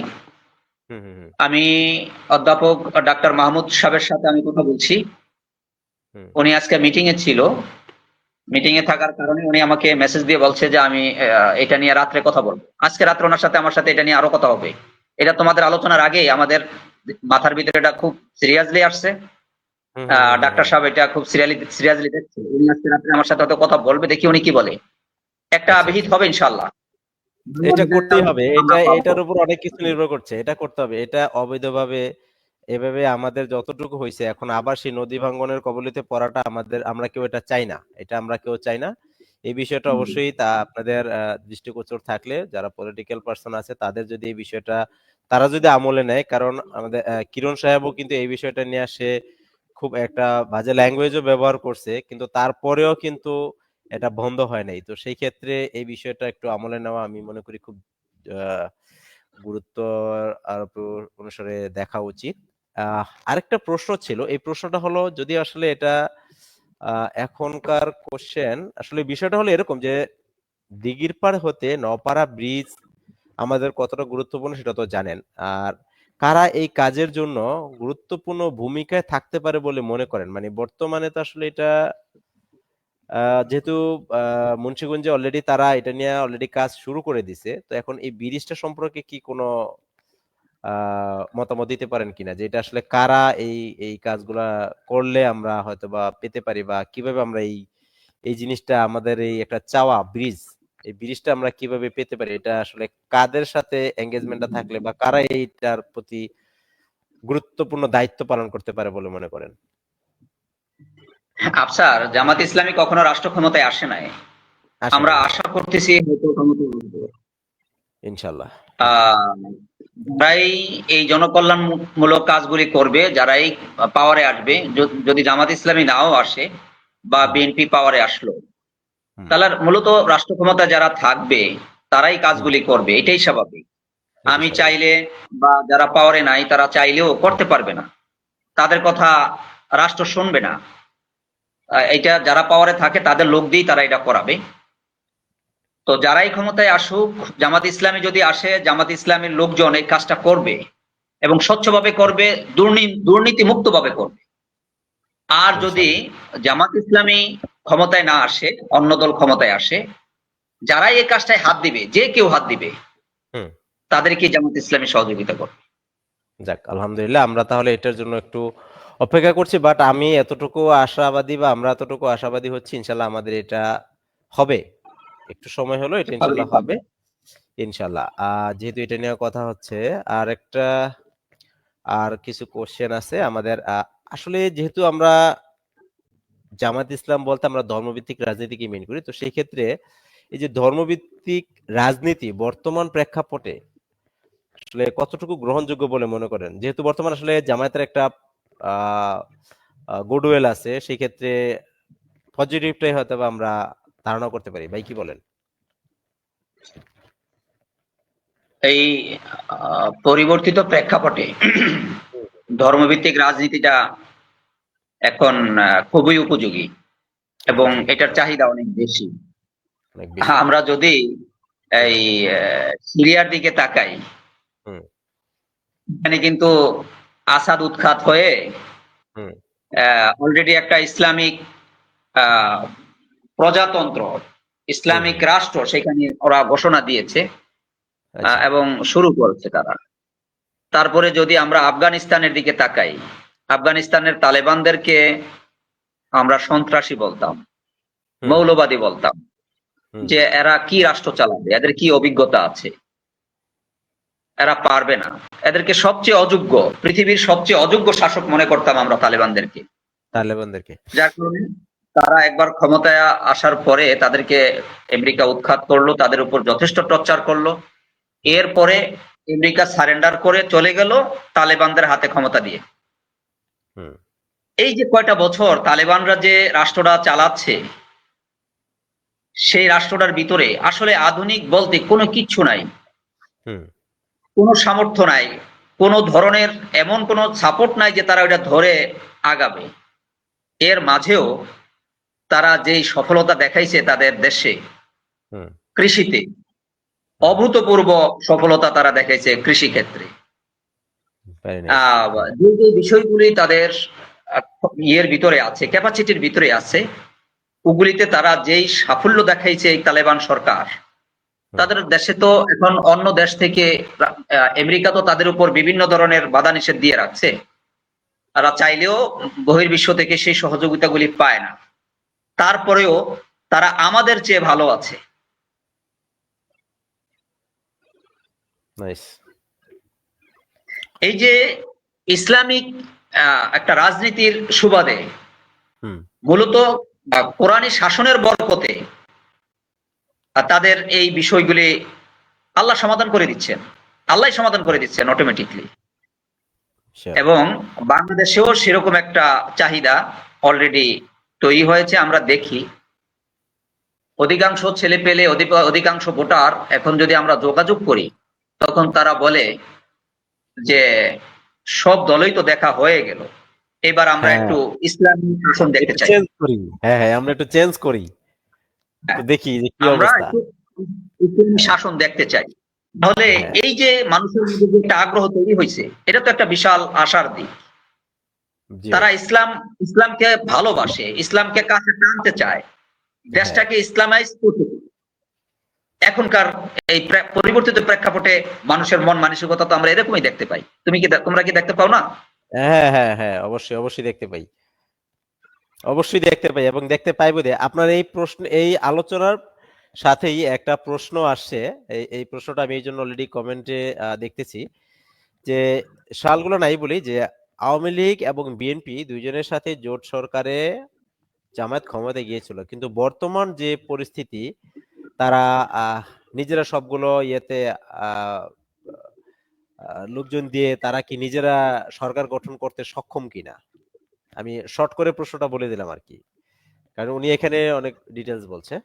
রাসেল মাহমুদ, এমডি প্রশ্নটা রাসেল আমি মাহমুদ। শুনি নাই, একটু আফসার আবার একটু বলো। আমি আমি বলছি তাহলে ওনার প্রশ্নটাই বলছে। উনি বলছে যে 1996 সালে জামায়াত ইসলাম আওয়ামী লীগের সাথে জোট করে ক্ষমতায় এসেছে এবং 2001 সালে বিএনপির সাথে জোট করে ক্ষমতায় এসেছে। আমার প্রশ্ন, আপনি কি মনে করেন জামায়াত ইসলাম এককভাবে নির্বাচন করে সরকার গঠন করতে পারবে? এটা হচ্ছে তার ফুল কোশ্চেন। আমি প্রশ্নের ভিতরে একটা সংশোধনী দেই। ওকে। উনিশশো 96 সালে। 96 সালে হুম, আওয়ামী লীগের সাথে জোট করে জামাত ইসলামী ক্ষমতায় আসে নাই। আচ্ছা। এটা ভুল। ওকে। এটা ছিল কি, 90-এ গণ অভ্যুত্থানে বিএনপি সংখ্যাগরিষ্ঠতা, অভ্যুত্থানের পর নির্বাচনে বিএনপি সংখ্যাগরিষ্ঠতা পায়। তবে আচ্ছা। সরকার গঠনের মতো তারা হুম। আসন পায় ক্যাপাবল নাই। ছিল না। হ্যাঁ, হ্যাঁ। না, ওইটা আচ্ছা, ছিল না। আচ্ছা, আচ্ছা। তখন সিচুয়েশনটা এরকম ছিল, জামাত ইসলামী যদি আওয়ামী লীগকে সাপোর্ট করতো, আওয়ামী লীগ ক্ষমতায় আসতো। হুম, হুম, হুম। জামাত ইসলামী বিএনপিকে ক্ষমতা সাপোর্ট করলে বিএনপি বিএনপি ক্ষমতায় ক্ষমতায় আসে। আসে। আর যদি কাউকে সাপোর্ট না করে, তাহলে হুম। আরেকটা নির্বাচন। আচ্ছা। তা আরেকটা নির্বাচন হতে গেলে একটা হানাহানি, সংঘাত, একটা রক্তাক্ত পরিবেশ তৈরি হবে। তৈরি হবে। যে 10টা আসন পেলো, সে চাইবো যে আমি 11টা আসন বানাবো। হ্যাঁ। যে 11টা পেলো, সে চাইবো যে আমি 12টা আসন বানাবো। 12টা আসন তাহলে বানাবো। এই যে ভাগাভাগিতে, যে আমাকে এটা করতে হবে, এই যে একটা চ্যালেঞ্জ, এই চ্যালেঞ্জটা মোকাবেলা করতে গিয়ে একটা রক্তাক্ত পরিবেশ তৈরি হতো দেশে। হুম। আহ, মানে দেশের জন্য এটা মঙ্গলজনক ছিল না। যার কারণে এরকম একটা বা ঝুঁকিপূর্ণ জায়গা থেকে দেশকে বাঁচানোর জন্য তখন হুম। জামাত ইসলামী বিএনপি কে সাপোর্ট দিছে বিনা জি। শর্তে, কোনো ধরনের ক্ষমতা ছাড়া, কোনো শর্ত দেয় নাই যে দেশ আচ্ছা। বাঁচুক, একটা সংঘাত থেকে দেশটা বাঁচুক। আমরা বিএনপি কে তুলনামূলকভাবে, জামাত বিএনপি রে তখন ভালো মনে করছে, যে দুইটা হুম, দল আওয়ামী লীগ বিএনপি, দুইটার মধ্যে হুম। বিএনপি কে ভালো মনে করছে এবং বিএনপি একটু বেশি পাইছে আসন। যার হ্যাঁ। কারণে তাদেরকে সাপোর্ট দিয়ে তাদেরকে সরকারে দিচ্ছে, জামাত কোনো সুবিধা নেয় নাই। ওকে, ওকে। এরপরে জামাত ইসলামীর আমির অধ্যাপক গোলাম আজমকে বিএনপি তখন কারারুদ্ধ করলো, গ্রেপ্তার করলো। অধ্যাপক গোলাম আজম আইনি প্রক্রিয়ায় হুম। বিচারের মাধ্যমে, সর্বোচ্চ আদালতের মাধ্যমে নির্দোষ প্রমাণিত হয়ে উনি মুক্তি পেলেন। অধ্যাপক গোলাম আজম মুক্তি পেয়ে উনি একটা হুম। ফর্মুলা দিলেন যে কেয়ারটেকার হুম। সিস্টেম। ওকে। কেয়ারটেকার সিস্টেম, এই কেয়ারটেকার সিস্টেম যখন অধ্যাপক গোলাম আজম দিলেন, তখন ম্যাডাম বলেন, খালেদা জিয়া বলেন, এটা একটা পাগলের থিওরি, হুম। নিরপেক্ষ কোনো লোক আছে নাকি, এটা একটা পাগলের থিওরি। তখন এভাবে উনি ক্রিটিসাইজ করছিলেন অধ্যাপক গোলাম আজমকে, এবং বিএনপি সেটা গ্রহণ করলো না। হুম। গ্রহণ না করে তারা 15 ফেব্রুয়ারির একটা নির্বাচন দিল, প্রহসনের নির্বাচন, হুম। জোর করে। দেশের জনগণ চায় না, দেশের জনগণ কেয়ারটেকার গভর্নমেন্ট চায়, কিন্তু তারা কেয়ারটেকার গভর্নমেন্ট মানলো না। অথচ হুম। জামাতের সমর্থনে তারা ক্ষমতায় আসলো, কেয়ারটেকার হুম। গভর্নমেন্ট মানলো না। জামাতের কেয়ারটেকার গভর্নমেন্ট মানলো না, মাই না, তারা জোর করে ক্ষমতায় আসতে চেয়ে তারা একটা 15 ফেব্রুয়ারির একটা নির্বাচন দিল, যে নির্বাচনটাকে আমরা প্রহসনের নির্বাচন বলি। ওই 15 ফেব্রুয়ারি নির্বাচনে সবগুলি আসন বিএনপি পাইল। আমরা তখন এই বিএনপিকে প্রতিহত করার জন্য আমরা তখন আওয়ামী লীগের সাথে জোট করেছি একসঙ্গে। হুম। বিষয়টা আমি উদাহরণ দিয়ে এইভাবে বলি যে তুমি আর আমি ঢাকা যাব, হ্যাঁ। তুমি আর আমি ঢাকা যাবো। তুমি যাবে চিটাগং, আমি যাব ঢাকা। হুম। এখন দুজনকেই কিন্তু দিঘির পাড়ের নদীটা পাড়ি দিতে হবে। পার দিতে হবে, হ্যাঁ। তুমি যাবে চিটাগং, আমি যাব হুম। ঢাকা। ঢাকা। দুজনকেই দিঘির পাড়ের নদীটা পাড়ি দিতে হবে। নদীর ঘাটে গিয়ে দেখি নৌকা নাই। হুম। এখন যাব কিভাবে? তুমিও যাইতে পারবা না, আমিও যাইতে পারবা না, যাইতে পারবো না। হুম। নৌকা একটা দেখলাম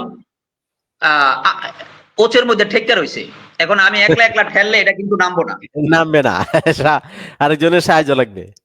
এখন আমরা দুইজনে যদি এটা ঠেলা দেই, তাহলে নৌকাটা নামানো সম্ভব। সম্ভব। তখন তুমি আর আমি মিলে হুম। নৌকাটারে ঠেললা নামায়া আমরা নৌকায় নদী পার চললাম, হবো। ওই পারে গেলাম। ওই পারে যাওয়ার পরে তুমি চলে গেলা চিটাগং, আমি চলে গেলাম ঢাকা। ঢাকা।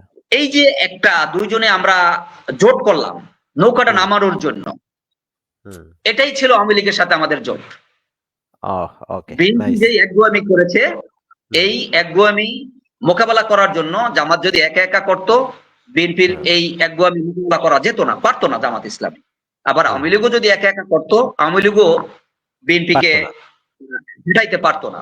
যার হুম। কারণে কি আমরা দুজনে মিলে একসঙ্গে ঠেলা দেই, এদেরকে হুম। ফেলে দেই। ফেলে তারপরে দিই। তুমি তোমার লক্ষ্যে যাইবা, আমি আমার লক্ষ্যে যাব। আমার লক্ষ্যে যাবো। নাইস, ভেরি বিষয়টা নাইস। হলো ওকে। ওকে, তাহলে আমি আশা করছি আমাদের রাসেল মাহমুদ সে তার প্রশ্নের উত্তর পেয়েছে। এবার আমি আরেকটা কমেন্ট শো করছি। এটা আরেকটা হলো, এই প্রশ্নের একটা উত্তর হ্যাঁ, রয়ে গেছে। ওকে ওকে। আরেকটা উত্তর রয়ে গেছে, বলছে যে জামাত ইসলামী আহ, ও, ক্ষমতায় ইয়েস। তো যায় না আওয়ামী লীগের সাথে, বিএনপির সাথে ক্ষমতায় গেছিল 2001 সালে। হ্যাঁ। 2001 সালে গেছে। হ্যাঁ। তখন দুইটা মন্ত্রণালয় ছিল জামাতের, দুইটা মন্ত্রণালয়। আচ্ছা।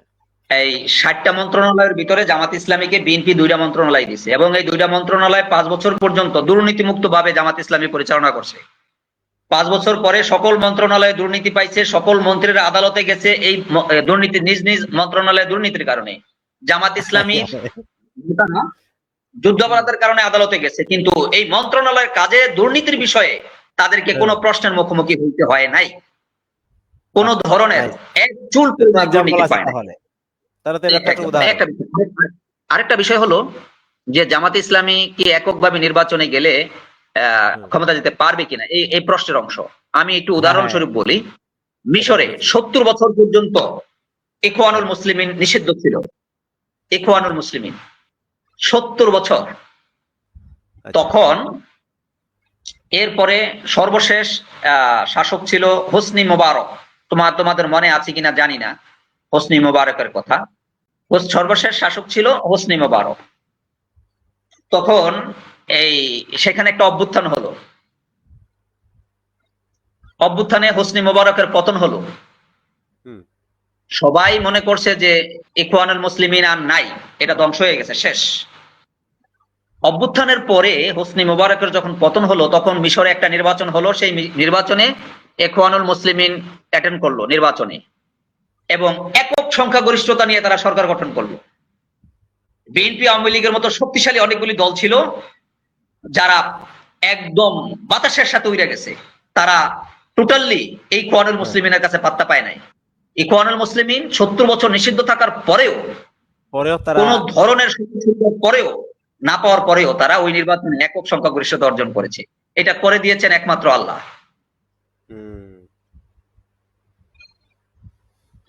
ওকে, আমরা তো সেই আশা করি, ইনশাল্লাহ। সে আশা তো ওকে, আমাদের কাছে আছে, সে আল্লাহ তো আমাদের কাছে আছেন।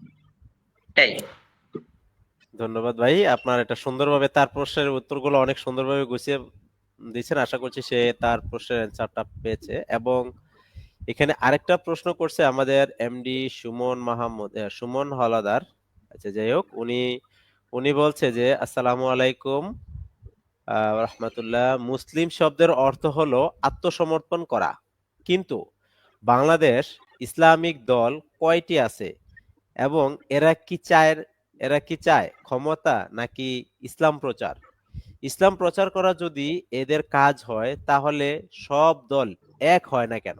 খুব সুন্দর একটা কোশ্চেন কিন্তু ভাই, এটা আমার ভিতরেও ছিল যে সবাই তো ইসলাম ইসলাম ইসলামকেই ফোকাস করছে, তাহলে তারা এক কেন হতে পারছে না? তারা যদি এক হয় তাহলে তো বিষয়গুলো ইজি হয়ে যায়।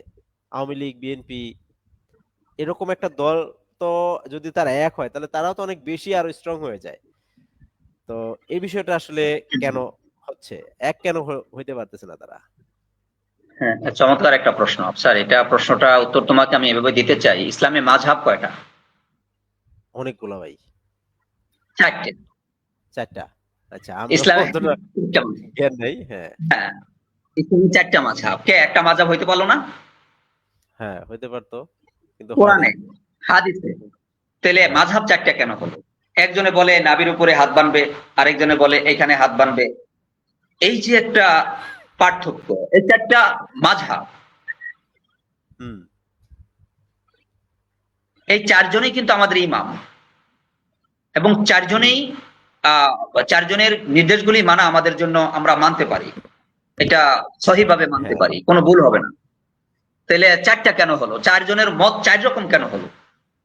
এক। হুম, 2 নম্বর হলো, যিনি প্রশ্নটা করেছেন তার ফ্যামিলিতে মেম্বার হুম, কয়জন?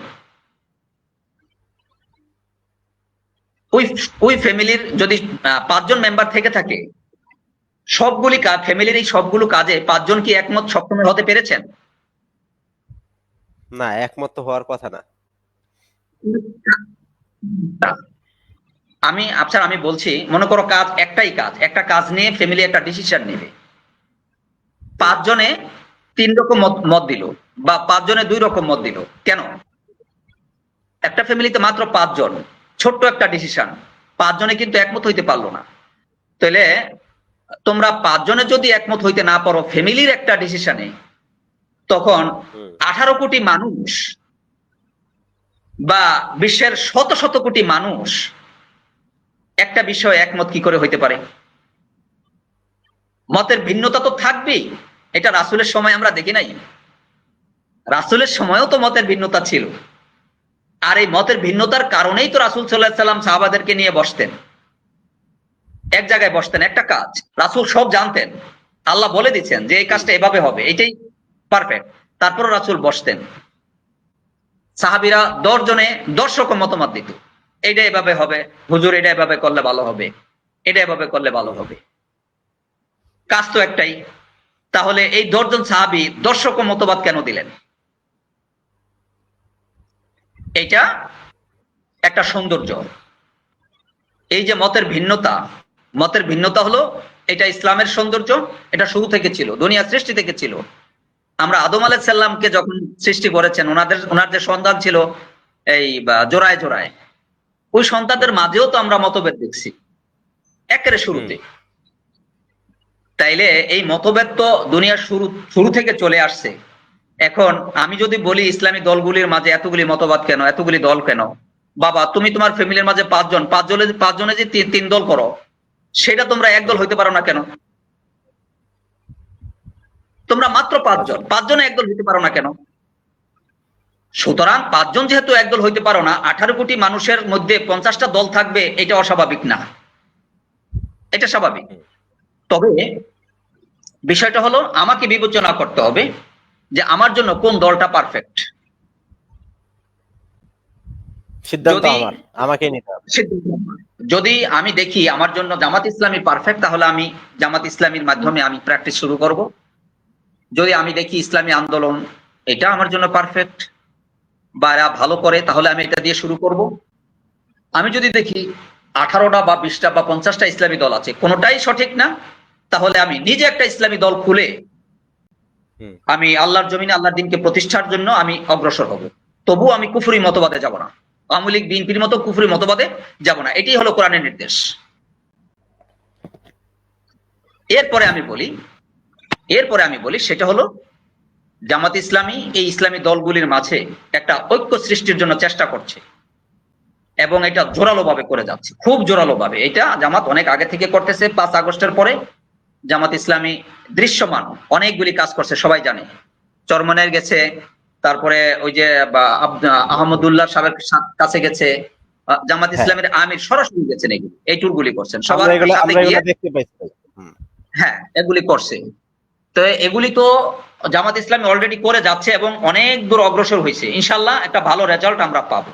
আর একটু বলি, আমরা নপাড়াতে কিন্তু এই 4 তারিখে একটা মিটিং করলাম। হুম। আগে ইসলামী আন্দোলন একটা মিটিং করছে। ইসলামী আন্দোলন ওরা মিটিং করতে গিয়ে জামাতের কিছু দোষ ত্রুটি তারা কইছে, এটা কইছে, আমরা রাগ করি নাই।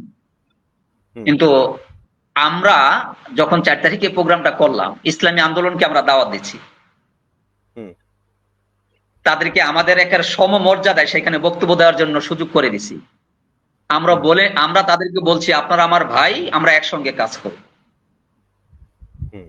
আমাদের উদ্দেশ্য হলো আল্লাহর জমিনে আল্লাহর দিনকে প্রতিষ্ঠা করা। এটা যদি আপনিও চান, আমিও চাই, তাহলে আমি আপনার বিরুদ্ধে কেন বলবো? হুম। এটা বলতে গেলে অন্যরা সুবিধা পায়, আপনার আমার তো কোনো সুবিধা। লাভ হচ্ছে না। শিওর। আমরা যে বক্তব্যগুলি দিয়েছি, এই বক্তব্যগুলির বিরুদ্ধে মাঝে ইসলামী আন্দোলনের বিষয়ে কোন ধরনের নেগেটিভ কোনো বক্তব্য ছিল না। এই নপরাতে 4 তারিখে হুম। সেই মডেলটা আমরা তৈরি করে দিয়েছি এবং সেই চেষ্টা আমরা করে যাচ্ছি। ইনশাআল্লাহ ঐক্যবদ্ধ হবে, একটা প্ল্যাটফর্ম হবে ইনশাআল্লাহ। যদিও সবগুলি হইতে না পারে, কিন্তু হুম। মেজরিটি দলগুলি এক প্ল্যাটফর্মে চলে আসবে ইনশাআল্লাহ। ইনশাল্লাহ। ওকে। ওকে, ধন্যবাদ ভাই। এবার আরেকটা সুন্দর কমেন্ট আসছে, এই কমেন্টটা আপনাকে আমি পড়ে শোনাচ্ছি। এটা এইচ সাগর বলছে যে আমি কোনো দল সাপোর্ট করি নাই, তো যদি আমাদের নপাড়াতে জামায়াত ইসলাম দল তৈরি হয় তাহলে ইনশাল্লাহ আমি জামায়াত ইসলাম দল করব, কারণ আমি মুসলিম চাই। আহ ইসলামিক শাসন আমাদের দেশে শায়িত হোক, দেশ চলবে ইসলামিক শাসন আমলে কোরআনের আইনে ইনশাল্লাহ। সেম ওয়েলকাম, সুন্দর কথা, দেখছেন? আপনি ওয়েলকাম। অলরেডি এটা খুব যিনি সুন্দর। বলেছেন, জামাত ইসলামীতে স্বাগত। জামাত ইসলামীর দরজা সবার জন্য খোলা। সরি। এখনো কমিটি আমরা করি নাই, আমরা কমিটি দেব। যে যোগ্য লোকগুলি যদি চলে আসে, আমাদের জন্য কমিটি দেওয়া তো সহজ হবে ইনশাআল্লাহ। মানসম্মত একটা কমিটি করতে পারবো। আমাদের লাইভ প্রোগ্রামটা অনেকেই দেখছে। ওকে, এবার আমি আমার কমেন্ট তো পড়া শেষ করলাম। এবার আমরা আমাদের আর খুব অল্প 2টা প্রশ্ন আছে, 2টা প্রশ্ন। এগুলা হচ্ছে, প্রথম প্রশ্ন হচ্ছে আপনার ভবিষ্যৎ রাজনৈতিক লক্ষ্য কি? একদম স্পেসিফিক আপনাকে কোশ্চেন।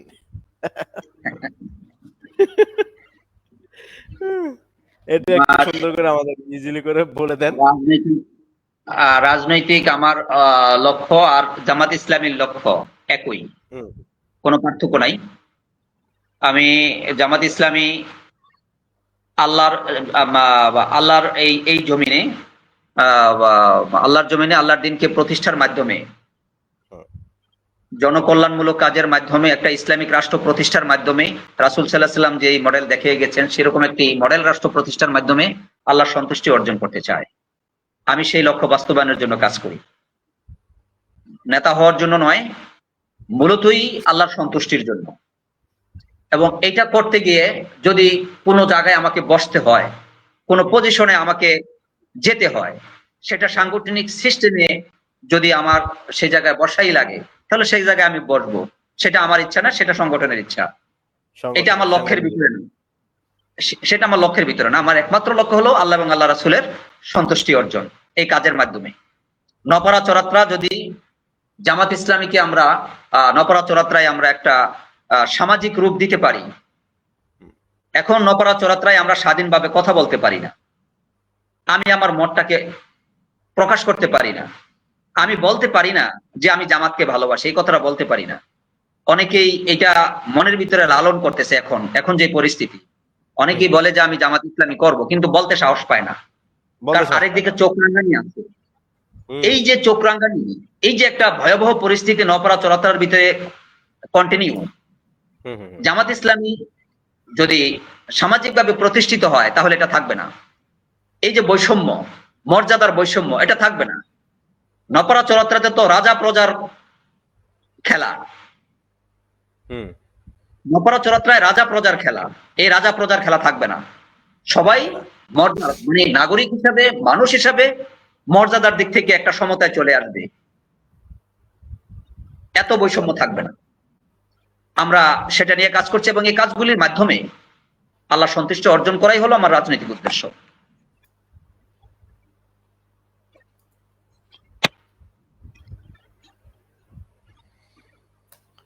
ধন্যবাদ ভাই, আপনার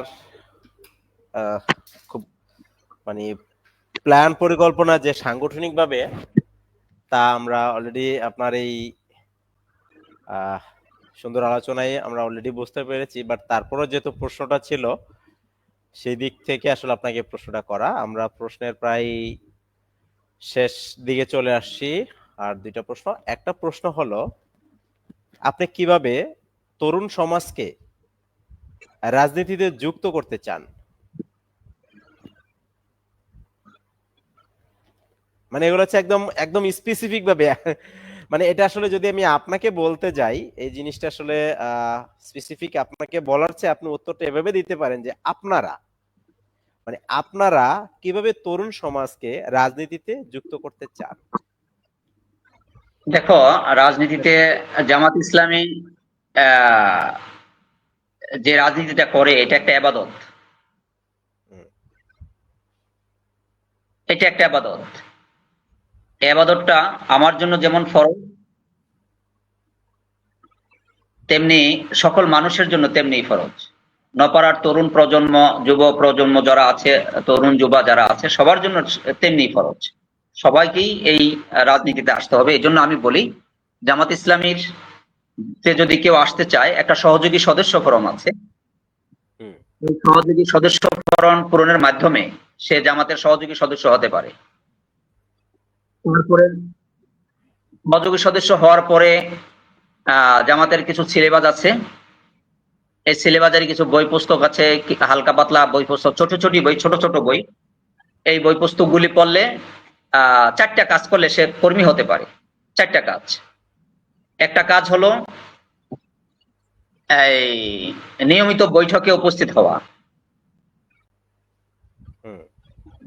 আরেকটা কাজ হলো রিপোর্ট রাখা। রিপোর্ট রাখা মানে কি, সকাল থেকে সন্ধ্যা পর্যন্ত আমি কি কাজগুলি করলাম, ওই কাজের একটা হিসাব রাখা। এটা হলো রিপোর্ট। রিপোর্ট রাখা, নিয়মিত বৈঠকে উপস্থিত হওয়া, বৈঠকে উপস্থিত হতে হবে। তারপরে এয়ানত দেয়া। এয়ানতটা হলো আমি যা ইনকাম করি, এই ইনকাম থেকে একটা অংশ এই দিনী আন্দোলনের জন্য ব্যয় করা। 4 নাম্বার হলো দাওয়াতি কাজ করা। আমি যে কাজটা করতেছি এই কাজটা আরেকজনকে বলা যে তুমিও এই কাজটা শুরু করো। এই 4টা কাজ যদি কেউ করে তাহলে সে কর্মী হতে পারে। কর্মী হওয়ার পরে একটা সিলেবাস আছে। ওই সিলেবাসে কিছু বই পুস্তক আছে, ওগুলি পড়লে 69টা বই আছে। এখন সম্ভবত বাড়ছে, এখন সম্ভবত 73টা বই। 73টা বই আছে এই সিলেবাসে। এই 73টা বই যদি কেউ পড়ে এবং জামাতের কিছু নিয়ম কানুন আছে, ওগুলি যদি মেনে চলে, তাহলে সে রোকন হতে পারে। আমি এভাবেই যারা তরুণ প্রজন্ম যারা আছে তাদেরকে আমি এভাবেই এই সংগঠনে আমি আহ্বান জানাই, আসো তোমরা সহযোগী সদস্য পূরণ করে, ফর্ম পূরণ করে সহযোগী সদস্য হয়ে যাও। মেধাকে জামাতের রাজনীতি মানে মেধাবী পড়াশোনা করা, জ্ঞান বুদ্ধিতে উন্নত হতে হবে। এই সমাজকে যদি নেতৃত্ব দিতে হয় তাহলে হুম। জ্ঞানের কোনো বিকল্প নাই, মেধার কোনো বিকল্প নাই। মেধাবী নেতা তো আমাদের সমাজে নাই। কেবল হুম। মানে হাই হুতাশ নেতা আছে, মেধাবী নেতা নাই। মেধাবী নেতা জামাত ইসলামী তৈরি করে, একমাত্র জামাত ইসলামী মেধাবী নেতা তৈরি করে, লেখাপড়া করে যারা নেতা হয়। সে এই জন্য এই নেতা নেতা হওয়ার জন্য, এরকম কর্মী হওয়ার জন্য আমি তরুণ সমাজকে প্রাইমারি সদস্য, সহযোগী সদস্য ফরম পূরণ করে জামাতে যোগদান করার জন্য আমি আহ্বান জানাচ্ছি। সিস্টেম সহজ। Nice, nice. তারপর তো পড়াশোনা করতে হবে, সিস্টেম সহজ মানে পড়াশোনা করতে হবে। যে পড়াশোনা ভয় পাওয়ার ফাঁকি কোনো দিছো কিছু নেই। তাকে এখন পড়াশোনা করতে হবে, পড়াশোনা করে তারপর এই জন্যই আমরা আমরা অনেকের থেকেই শুনেছি যে আমাদের যে ইউনিভার্সিটির বন্ধুরা ছিল, ওনারা বলতো, বন্ধু আওয়ামী লীগ বিএনপিতে ঢোকা সহজ, কিন্তু জামায়াত ইসলামে ঢোকা কষ্ট, ওখানে পড়াশোনা করতে হয়। তো তখন বলে যে এখন কি এই পড়াশোনা করব না ওই পড়াশোনা করব, এরকম একটা বিষয় হয়ে যায়। তো নাইস, এটা একটা আসলে খুব ভালো প্র্যাকটিস। এবং আগেও আমি বলেছি যে এখানে আপনার এই একটা রাজনৈতিক দল আছে যেখানে যাদের নিজস্ব প্রতিষ্ঠান আছে, নিজস্ব বেশ বেশ কিছু প্রতিষ্ঠান আছে, হাসপাতাল থেকে শুরু করে হাসপাতাল, ব্যাংক, অনেকগুলো প্রতিষ্ঠানের সাথে তারা ইনভলভ আছে, যার কারণে তাদের আসলে আপনি যে কথাটা বলছেন যে জামায়াতের কর্মীরা কেউ আপনার বেকার না, কারণ তাদের বেকার থাকতে হয় না, তাদের প্রাতিষ্ঠানিক বিভিন্ন সাপোর্ট তারা তৈরি করেছে, যার কারণে তারা এই বিষয়গুলো থেকে একটা সাপোর্ট পেতে পারে।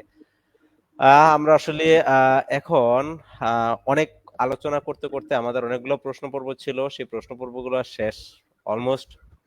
এখন আপনি এই জিনিসগুলাই বলবেন ঠিক আহ একটু আগে যে প্রশ্নটার উত্তর দিয়েছেন, অনেকটার অ্যান্সারটা হয়তো এরকমই হবে, মানে বিষয়টা এরকম যে এই তরুণদের জন্য আপনার দলের পক্ষ থেকে কি মেসেজ দিতে চান আসলে, যেটা আমার আমি এই এই এক কথায় মেসেজটা দিয়ে দিব, হুম। আসুন আমরা পাল্টাই। Nice. Wonderful, very nice, very nice. Okay, thank you ভাই। আপনার এই এতক্ষণ সময় দিয়েছেন এবং অনেকগুলো প্রশ্ন ছিল, প্রায় 14-15টা প্রশ্ন ছিল। আপনি এক এক করে সবগুলা প্রশ্নের উত্তর খুব সুন্দরভাবে গুছিয়ে বলেছেন, এবং আমাদের যারা ভিউয়ার আছে আশা করছি তারা সবাই এনজয় করেছে। এবং আহ, আমি আমাদের ভিউয়ারদের উদ্দেশ্যে একটা কথা বলবো, আপনারা জানেন আমাদের এই লাইভ প্রোগ্রামগুলো প্রতি বৃহস্পতিবার রাত 9টায় অনুষ্ঠিত হয়, এবং আপনাদের কমেন্ট এবং আপনাদের মেসেজের উপর ভিত্তি করে আমরা আমাদের গেস্টদের আনার ব্যবস্থা করি এবং ইনভাইট করি, যারা ফ্রি থাকে বা যাদের অনেক অনেক ব্যস্ততার মাঝেও তাদেরকে আনার চেষ্টা করি। ঠিক সেম ভাবে যতটুকু আজকে আমাদের শ্রদ্ধেয় বড় ভাই, তার অনেক ব্যস্ততা, অনেক পরিশ্রমের পরেও আজ বৃহস্পতিবার খুব জার্নি করে এসেও আমাদের সাথে যুক্ত হয়েছে, এই জন্য আমি আমার শ্রদ্ধেয় বড় ভাইকে অনেক অনেক ধন্যবাদ জানাচ্ছি আবার। এবং আমি বলবো আমাদের এই লাইভে আপনারা যারা ভিউয়ার আছেন সবাই আহ, প্রতি বৃহস্পতিবার 9টায় চোখ রাখবেন, এবং আমরা লাইভে কাউকে না কাউকে যুক্ত করব। এবং আমার মনে হয় আমাদের এই লাইভে হয়তো বা অন্য কোনো একদিন ভাই আপনাকে আবারও আমরা ইনভাইটেশনে আনতে পারি, কারণ আপনার এই আজকের আলোচনায় অনেকের অনেক কিছু কোশ্চেন তৈরি হবে, আবার অনেকের অনেক কিছু কোশ্চেন থেকে বের হয়ে যাবে। তো এমনও হতে পারে যে না, ভাইকে আরেকদিন আপনি একটু ই করেন, আমরা তার সাথে আরেকটা কিছু বিষয় আলোচনা করতে পারি।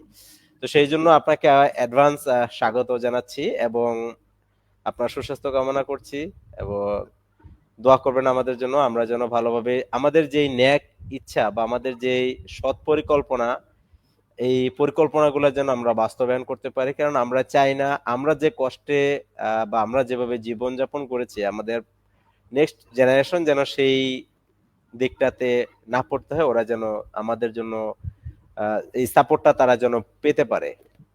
তো আমাদের একটাই মেসেজ থাকে, আমি প্রত্যেকটা লাইভেই কিছু মেসেজ, আমি আমার এলাকা বা মানুষের কিছু মেসেজ পাস করার জন্য এই লাইভগুলো করে থাকি। কারণ আমি বিশ্বাস করি আমরা যদি আলোচনা করি কোনো একটা বিষয় নিয়ে, আমরা যদি কথা বলি কোনো একটা বিষয় নিয়ে, তখনই সেই বিষয়গুলা একজন করে দুইজন, দুইজন করে চারজন, চারজন করে আটজন, যখন এই কথাগুলা সবার কান পর্যন্ত পৌঁছায়, তখন যারা ঊর্ধ্বতম কর্মকর্তা আছে তাদের কানেও এই বিষয়গুলো এক সময় না এক সময় পৌঁছাবে, এবং তার একটা সমাধান আমরা পেতে পারি বলে আশা করে বলি আমরা এই প্রোগ্রামগুলো করি।